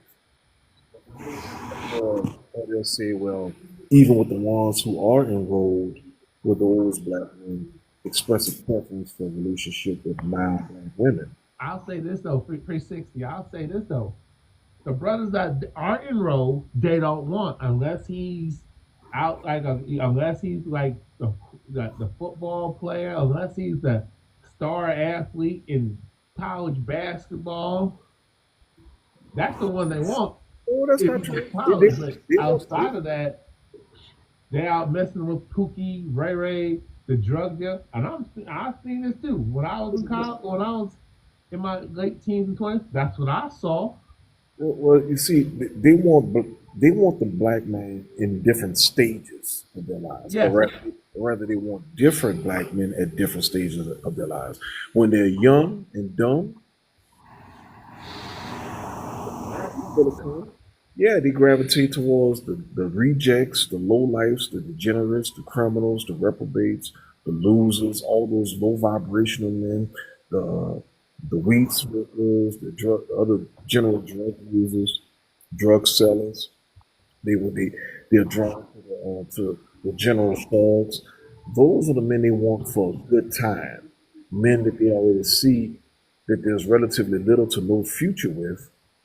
But once they start sleeping with those men and form emotional connections with those men, then somehow they delude themselves into saying, well, I thought I could change him. No, you didn't, because if you wanted to change him, the only progression would be that if he did change, he would only turn into the type of men that you already avoid like the plague. When it comes to the men that are enrolled in college with them, you let them later on in life after they've succeeded, after they've passed, after they've developed a lifestyle with their degrees.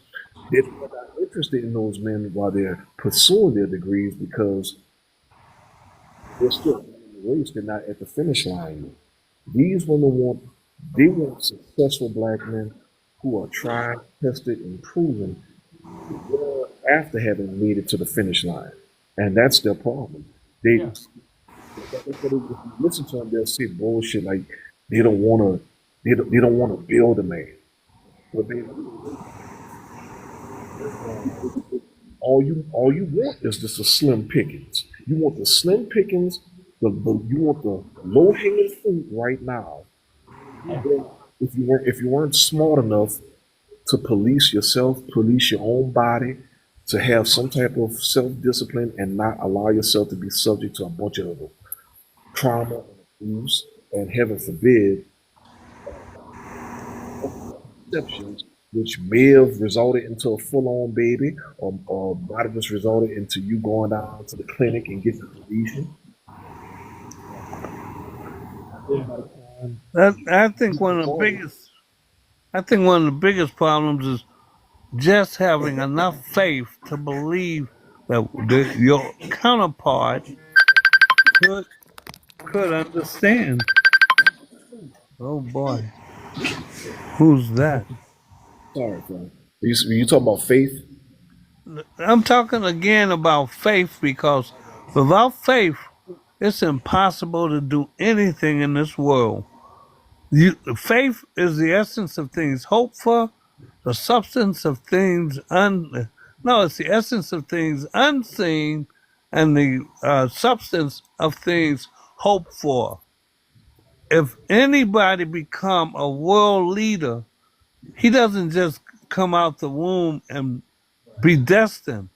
Sometimes he gets into areas where people want to assist in making him great. So he falls behind people that will say, we know how to get you there, and they appoint you. So in essence, you need to not be getting stuck. You cannot get stuck. You got to keep moving. Well, that goes against their hypergamous nature. They have no interest in investing in a man. They have no interest in having faith in a man. Their interest is based off of end result. I think they will sit and listen to us talk, but when they cross over and come on this panel, that means that they have gone beyond just the interest into the area of application. Because a person may want to fly an airplane, but until they go out and get a license or even take a lesson, they're not flying. Well, see, There's no way. This is last resort to them, and that's the issue. See, Well, as what you makes you think that they've been told this? Only if you have spoken to them and then they shut you down. The burning inspiration is there, and they're scared that they're gonna be put down. But the reality that's is, bullshit. There, and this is unfortunately this is the biggest divide between men of my generation and men of your generation. Your generation keeps saying things like what you just said, but you turned a blind eye to the fact of the matter that these women are not your generation's women. They don't think the same way. They don't behave the same way. They are fundamentally different. They don't have the same moral structure as the women of your generation. I spoke to some the other day, and I was amazed that they were saying, "Wow, that's wisdom." I didn't think of it to be wisdom. I thought it to be natural thinking It's because not natural. None of it's natural. It is conditioned, and it is societal programming. These women have been programmed to be fundamentally different from the women of your generation.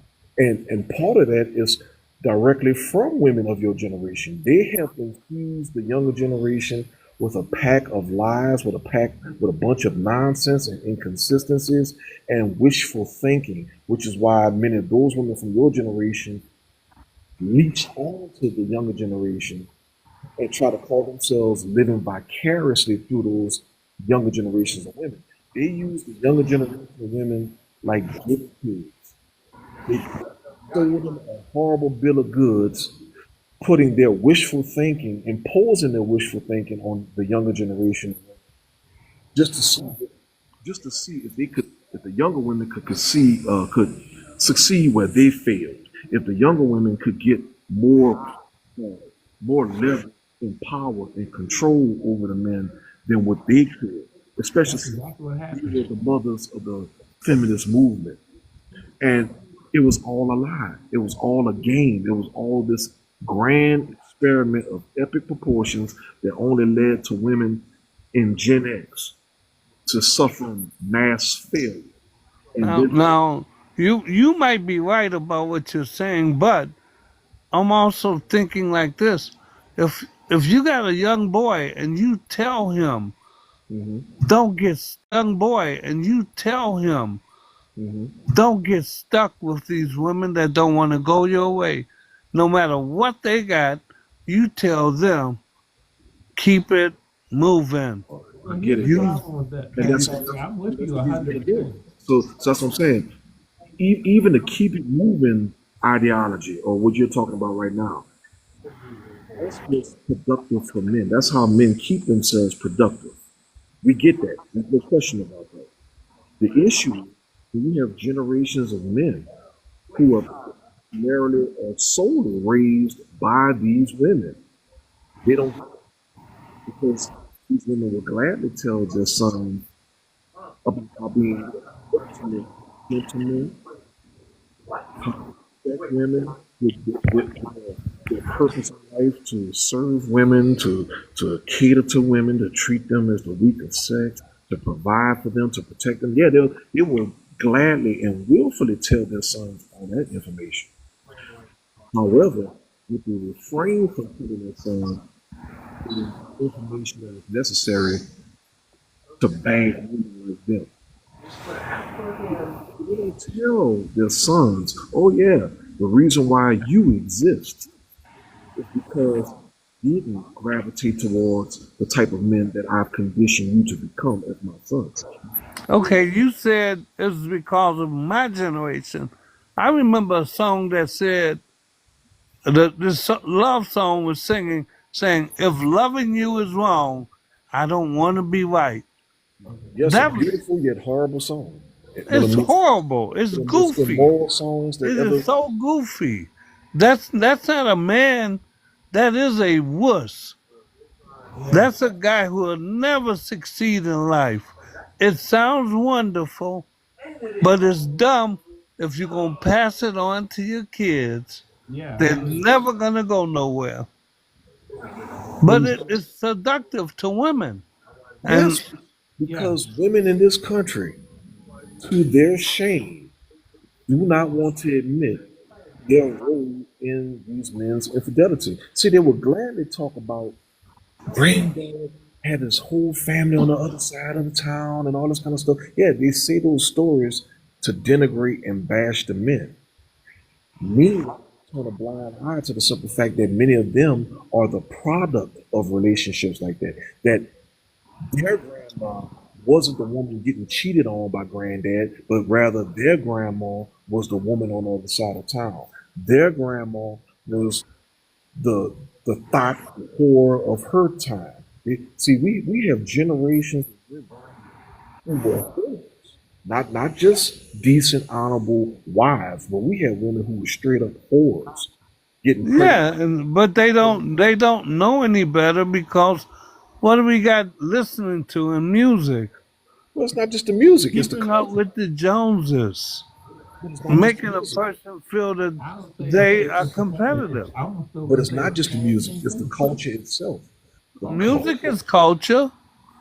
That's part. I'm a That's part of it. musician. That's I'm part of a it. Yes. man. I'm a musician, and I know I can seduce a person with my music easily. Don't tell me I can't.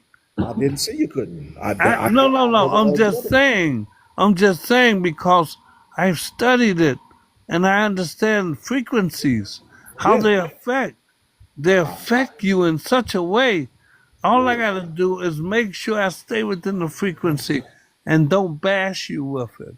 right. And I've never argued that point. No, what I'm saying is that might be part of culture, but that's not all of culture. A huge part of culture is what's actually passed down, whether it be the oral history, whether it be the written history. A lot of that has a monumental effect on the behavior. And Now, especially when there's a concerted effort to pick and choose what to pass down or concerted effort to remove certain truths to sugarcoat it and make it seem something grander and more honorable than what it is. And that's what I'm You're talking right. about. You're Like, absolutely right. like if grandma was the biggest hoe running around the town, but you paint the picture of her to the next generation that she was all about milking cookies for the grandkids, then no, that's not an accurate depiction, and it does a disservice to the kids because they grow up thinking that well granddad was just a worthless whoremonger who just abandoned the family. They Let don't. me, if I can confess to you my weaknesses, Mhm. when I was a young man, I listened to the Dales and all the groups, and we all have listened to the Temptations Yeah. sing the song. I can do anything that I can buy anything that money can buy. I Mhm. can't get next to you, girl. Can't. Why is it that we had to imagine the worst when we could say, "Look, I am creating a legacy. Do you want to go with me?" Because, well, Now, because the have a pit. song like that, and that's what you talk about the programming, because some songs didn't leave the production group because the guy who was making the money. I just happened to know some. I knew somebody who knew R. Kelly. Mhm. R. Kelly, before he made it big to where he's at, he was a street performer. Yeah. And he was able to look at a person and decide what to play for them. Mhm. Now, that was his thing, and he pretended to be blind, so he'd be playing in the street with glasses, like he can't see, but he checking people out. And the other guy was a saxophonist who stood next to him and pretend like, yeah, R. Kelly was blind. R. Kelly played on people. R. Kelly was blind. R. Kelly played on people big time before he made it. And he did it when he made it too.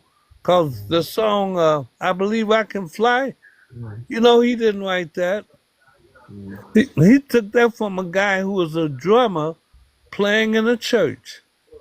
After he did that and made it big, answer me this, why didn't he make more? He didn't make it. He studied afterwards with Celine Dion and different ones. He even had a studio that he opened up to young people, and they thought that they were presenting, getting free time, but he was recording all of it. Well, Trying, to answer your questions, it goes back to the old phrase of sex, drugs, and rock and roll, or wine, women, and song, as we used to say it in the biblical sense. Human nature has always been drawn to that which is seen as a shortcut to debauchery, gratification, or hedonism. That is ingrained into the human psyche. Hedonism, seeking pleasure, and trying to seek pleasure in the laziest, most effective, linear fashion. So when you talk about like a perfect example, the song you mentioned earlier, "If loving you is wrong, I don't want to be right." That was a song expressly about a man cheating on his wife with this other woman that he acknowledges as the forbidden fruit, if you will. He knew it was wrong, but yet this is his way of trying to romance this woman and convince her to continue this scandalous relationship.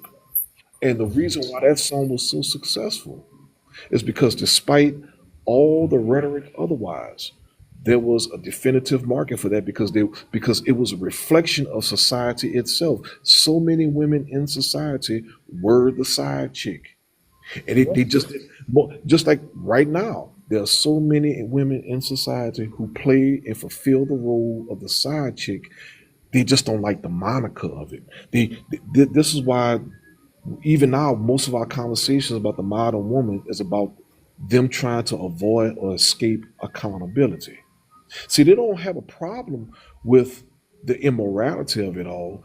They just don't want to have to face it. They figure if as long as they don't have to see it, as long as they never are called out for it, as they never have to look themselves in the mirror behind it, then they can continue going. It's like that old novel of Dorian Gray. You know, the novel about the guy who had a form of immortality as long as he never saw his reflection on that painting. So he could be stabbed, he could be pew-pewed, he could suffer any calamity that should naturally take a person's life. But as long and but he would be immortal, and whatever damage would have been put onto him was automatically put onto this painting, just so long as he never had to face it. That's the society that we've come from the I would love to say from the inception of civilization, but for right now, for this conversation, we'll just say from the 1910s, 20s, 30s, up to the present day.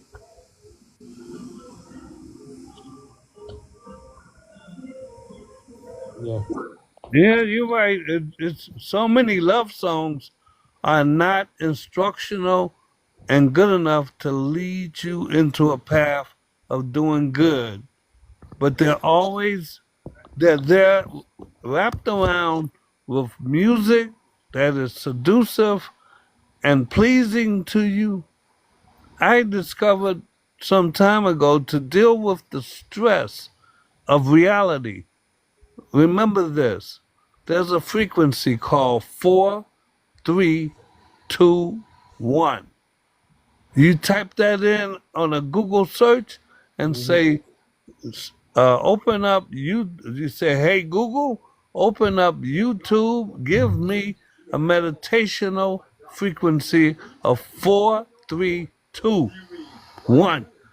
And it's going to reveal to you a whole new classification of music, and it's going to open your eyes to something tremendous. I don't know if both of you have listened to it, but I have. I'm gonna play. I'm gonna play the video. And the counterparts we do have, they got their pick of the litter. Yes, they do. Ooh, and now we already have to compete with one another in a way that is, unfortunately, it makes it difficult to be community oriented when we. I'm gonna stop. A lot of you modern B-dubs ain't trying to compete. Stop it. Because of scarcity mindset. But then when we see you turning the other way and you do it because, and your answer is always because, and I'm not talking about everybody, but for those of you who say your answer is because you dislike this, that, and the other about black women, it just opens up the whole conversation about beauty standards and privilege, and even you mentioned the white hair, these things that feel exotic. Have you had any personal experiences in either way? Because I mean, you're attracted to women, and you being a woman yourself, where you felt like that has influenced your choices, or you could see its influence on the choices of people around you? You know what? Yes to the aesthetic piece, Okay. but I will even go a step further. For me, it goes like to an attitude or perceived attitude piece. Okay. Even most recently. Shaq, hey Shaq, I love you, but hey. So I did. No, I love Shaq, but he's part of my story. Okay. So I was doing a segment on the Shade Room, and I was smiling but very much confident in what I was saying, talking like I'm talking to you all. And Shaq is watching. It's like a live stream on YouTube, and he's like, "She's so pretty, but she's so mean." And I was like, "Shaq, I'm not mean. Why would you say that?" And I think I gotta just stop it right there. The whole thing when I hear this beauty standard, or they like to say these Europeanized, but they still support it. And on top of that, but when it comes to the standards that they hold for many black men, it's a European beauty standard. You gotta be tall. You gotta be practically a millionaire. Then you got to do emotional labor. Then you gotta have status. But see, they always like to compete and leave that out the conversation. As far as this colorism thing, a lot of that colorism comes from them. Bro, when it comes to the European beauty standards nonsense, we call bullshit. Black men kicked a mud hole in that nonsense over 30 years ago. When we started telling these women, hey, you have a problem with being held to European beauty standards as a black woman, then fine, fuck it. Take the wigs off, take the tracks out. Stop processing your hair. Go back to just moisturizing your hair. The so-called protective styles that y'all all claim to have underneath those wigs anyway. Go back to that. Comb your hair out in the afros. Bring back the neo soul look. Bring back the black excellence look. Do all that stuff. Look more like the women in the '60s. And they told us no. How dare you tell us how to wear our hair? How dare you tell us that we can't wear our wigs? How dare you tell us that we can't perm our natural hair? And the shit out of ourselves and give ourselves various forms of cancer that are directly derived from the chemicals that we keep putting in our hair that you keep telling us to stop putting.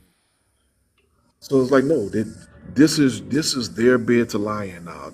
We told them to do otherwise. We told them that we weren't going to hold them to European beauty standards. And what do? They double down and put even more chemicals in their hair. They dye their hair. We've been making fun of Beyonce and women that dyed their hair blonde like Beyonce for like at least the last 20 years. So no, this is a beast of their own feeding. Yeah. It just, oh, I'm going to continue. Something about black women who are confident in who they are that sometimes can be perceived as we're angry or we have an attitude or we're boisterous when we simply just believe in what we're saying, and we naturally emote differently than other races of women anyway. So for me, it's been more of that. I'm taller, so I kind of have a presence about me with that. The aesthetic piece, I haven't gotten to that point yet, to be honest with you. I haven't gotten to that point of insecurity yet because I'm still dealing with what I just talked to you about. You don't need to get there. You know what I'm saying? I don't want to get there, but I do think sometimes just the confidence, the assertiveness, it can be a little off-putting. Intimidating. Yeah. So I think that's the intimidation piece is what I've dealt with. Heard that, and I'm gonna let you answer, but I've even heard that specifically in the whole like comparison piece, white women being softer or more malleable or amicable or amenable to particularly black men leading, but also to my point earlier, it's not a whole lot of y'all left. It's not.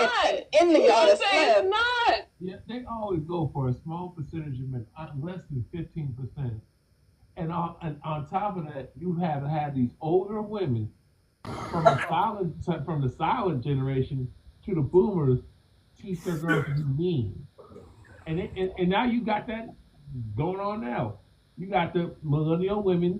Now you got the early Gen Z women saying, be mean to men or put hands on men. This horrible advice. It's never went away. You're gonna be doing like Crash Radical later. He appears with his angry hand drops. It's like, oh, go. Yeah, we as African Americans, we do have a lot of opposing forces against us. I remember the first time I had a white tea man tell me he's already figured out the black relationships. And he says, as a salesman, if you ever want to sell to a black family, talk to the woman, and it's a done deal. And he knew all the insides in the sense that he said, our people would recognize a white guy in a much better view than he would of African American. It's just like the two guys who were here and they claim to like black women. They know, I know what they're going through. They can't hide that from me. They got a black woman that worships the ground they walk on. Bingo. And that's the bottom line. He knows it, we know it, and there's no discussion. These women, they just want what they want, when they want it, how they want it, and just have it. And that's not how the world works.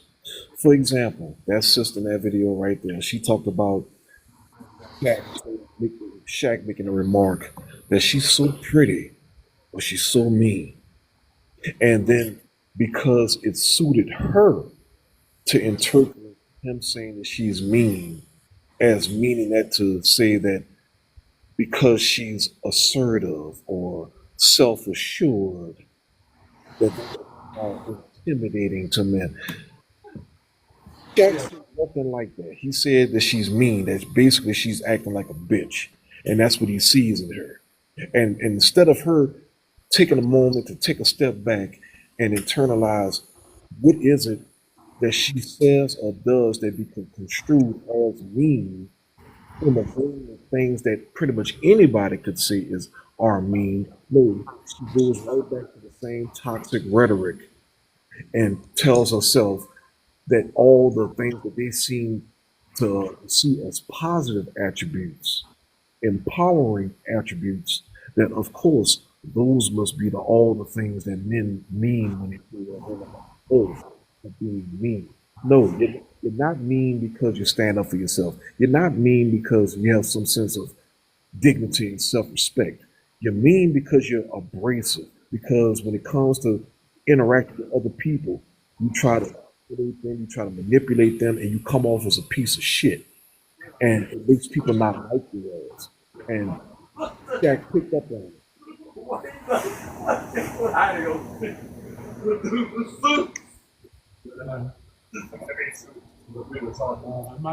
I'm about to hit the play. How many of y'all that can lead I don't know. is even by a smaller margin. But anyway, go ahead. Well, I just think I'm listening to what you're saying, and it's like, does your internet bill keep getting higher? That's because promo pricing is full of surprise. like all these attributes that black women have that people want to kind of rein in. If you was Latina, sexy.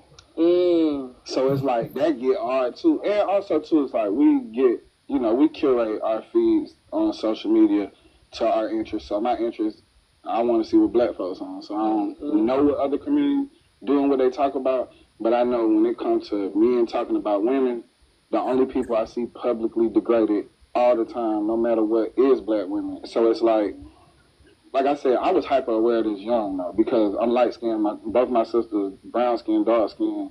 So I would just see how people would approach us like, "Oh my God, you got such nice hair." And we would then look at my sister and be like, and I'm like, "Hold on, cuz, like, what's up?" So I always been hyper aware because of the differences between me and my sisters in appearance.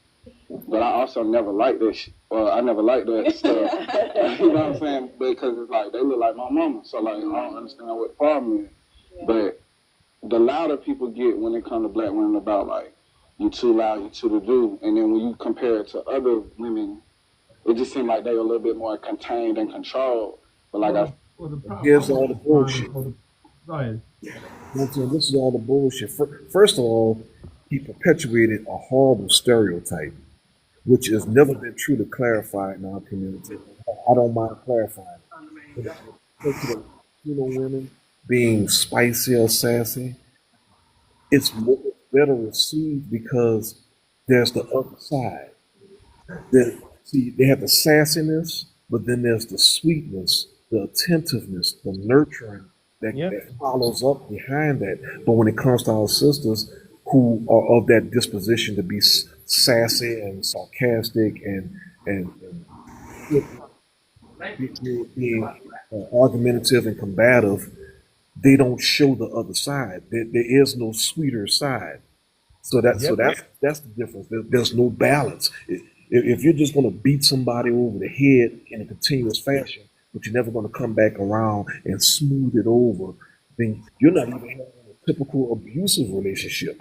But when it comes to these Latino women, that as abusive as it may sound verbally, at least come back and smooth it over. Hell, they'll cook you a meal. They'll hey, Poppy, come on over. They'll smooth it all over. And if they got an ego stroke in, bullshit you, they'll at least do that.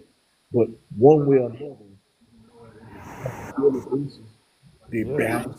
they balance their behavior off.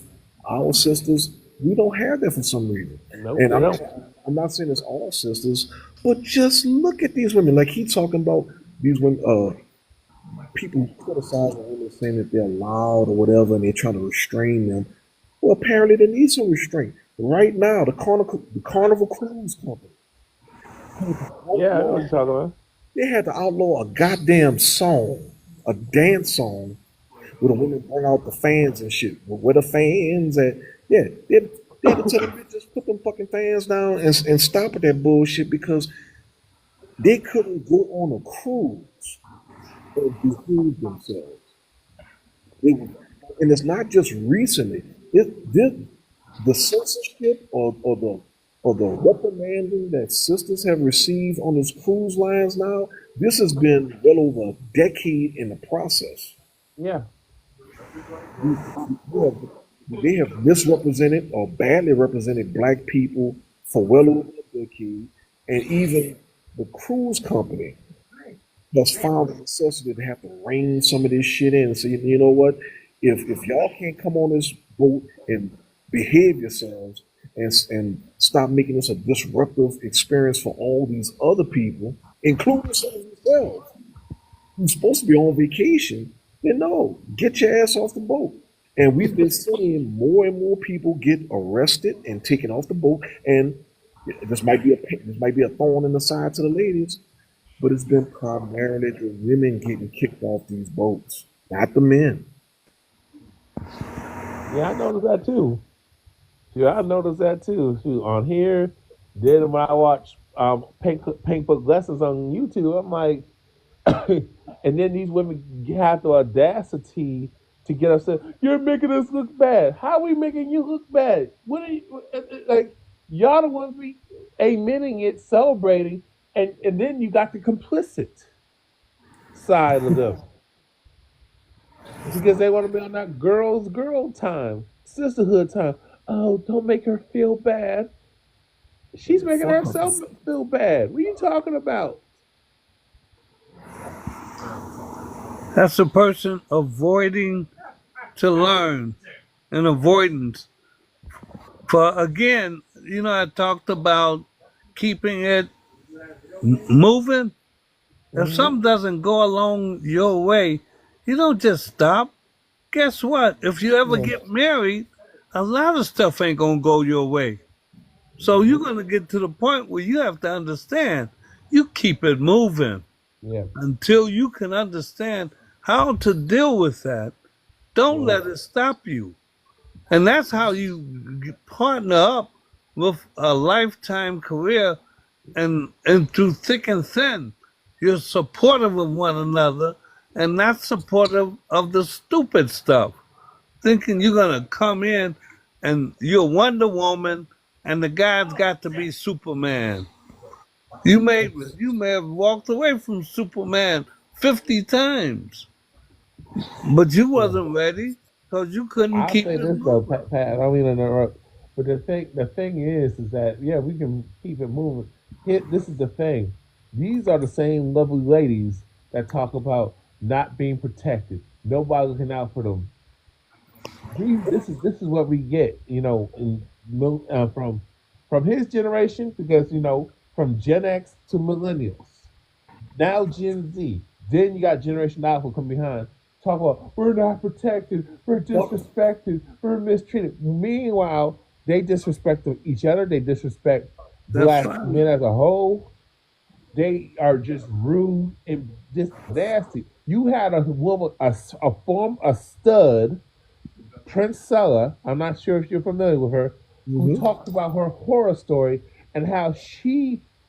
Now this can be true from B. Taylor about how her relationship with her, lesbo relationship was toxic to the point where she started involving law enforcement and CPS to try to take a child away from her out of spite. Now she could be legitimate, but this is what a lot of these women have done, and I've seen these women dox each other and put each other in harm's way out of spite. Let alone do it to the men as well, but when they do it to each other, just for you calling it out. You had just a girl talked about how she got doxxed. because these women do not like correction, but yet they claim they want better. They claim they want to be respected. They want to be loved. They want to be protected. Then they want people to speak to them with kindness and respect. But you have to give respect. First of all, you got to respect yourself. Then you gotta give respect as a form of do unto others as you want others to do on you. No, they just want to take. Not all, but we know a lot want to just take. That's right. That's right. That's an immature mind, though. One that just like 45. He's a very immature 78-year-old guy. Mm-hmm. He thinks that if you join him, you're not helping him. You are joining him, and you're doing as he says do because you don't have a brain. I saw a guy today say he tried to work with him, and there's no way you could because the guy said he's a cold-blooded liar. Yeah, that see here's the thing about Trump. People forget who he is, how he made his money, how he maintains his money, and how he goes about making more money. And for some reason, I can't explain it, but all these people act like he's supposed to be somebody else now, just because he's the president. And that's silly on everybody else. The man has always told you exactly who he is. He is the epitome of the modern capitalist. If you want to do some business with Trump, you have to go in it with the idea that you know what, we're going to use each other. Because the only reason why I'm partnering up with him, or rather the reason why he's willing to partner up with me, is because there's something he wants to get out of me. That's why he's agreeing to it. But by the same token, if he is willing to partner up with me on anything, then I got to get what I can get as quickly as I can, as much as I can, as far as I can, for as long as I can. See, that's what so many people didn't understand about the relationship between him and Elon Musk. And then after the relationship fell apart, there was like, oh, well, now Elon Musk is learning the hard way too. No, he didn't. Elon used Trump the same way Trump used him. And when the relationship hit that tipping point to where it could no longer exist, that's when they both sever their ties. That's right. It is what it is. And so there's no mystification of it. There's no more smoke and mirrors behind it. No, they used each other. They're both capitalistic businessmen who use themselves for business advantages, leverages, and so on and so forth. They made money together. But the interesting thing about him is that he's like a vampire. Or rather like one of these Illuminati type magicians that we've been hearing about for years with all these conspiracy theories. And what I mean by this is if you've ever explored any of this type of information, or some people will call it conspiracy theories, one of the key factors is they tell you that they put what they're going to do right in your face. They tell you who they are, they tell you what they're going to do. And the sad part is, as a function of them even doing that, most people disregard the information anyway, just for God knows whatever reason. But most people in the general population willfully ignore these things that they painstakingly put in your face. And that's why they're continuously successful. Not because they were deceptive, not because they hid it. No, they put it in plain sight, but people just through their own ignorance or laziness didn't care when they saw it. So then when things unfolded, oh my God, look what he's doing now. No, there was never a surprise. You just didn't care. And that's how these women behave. They don't care. That's how they find themselves in these different messes, because we never hear them complaining about decent, honest men that they were in relationships with. No, they continuously complain about the low-life pieces of shit that they got into relationships with who were always that low down piece of shit from day one.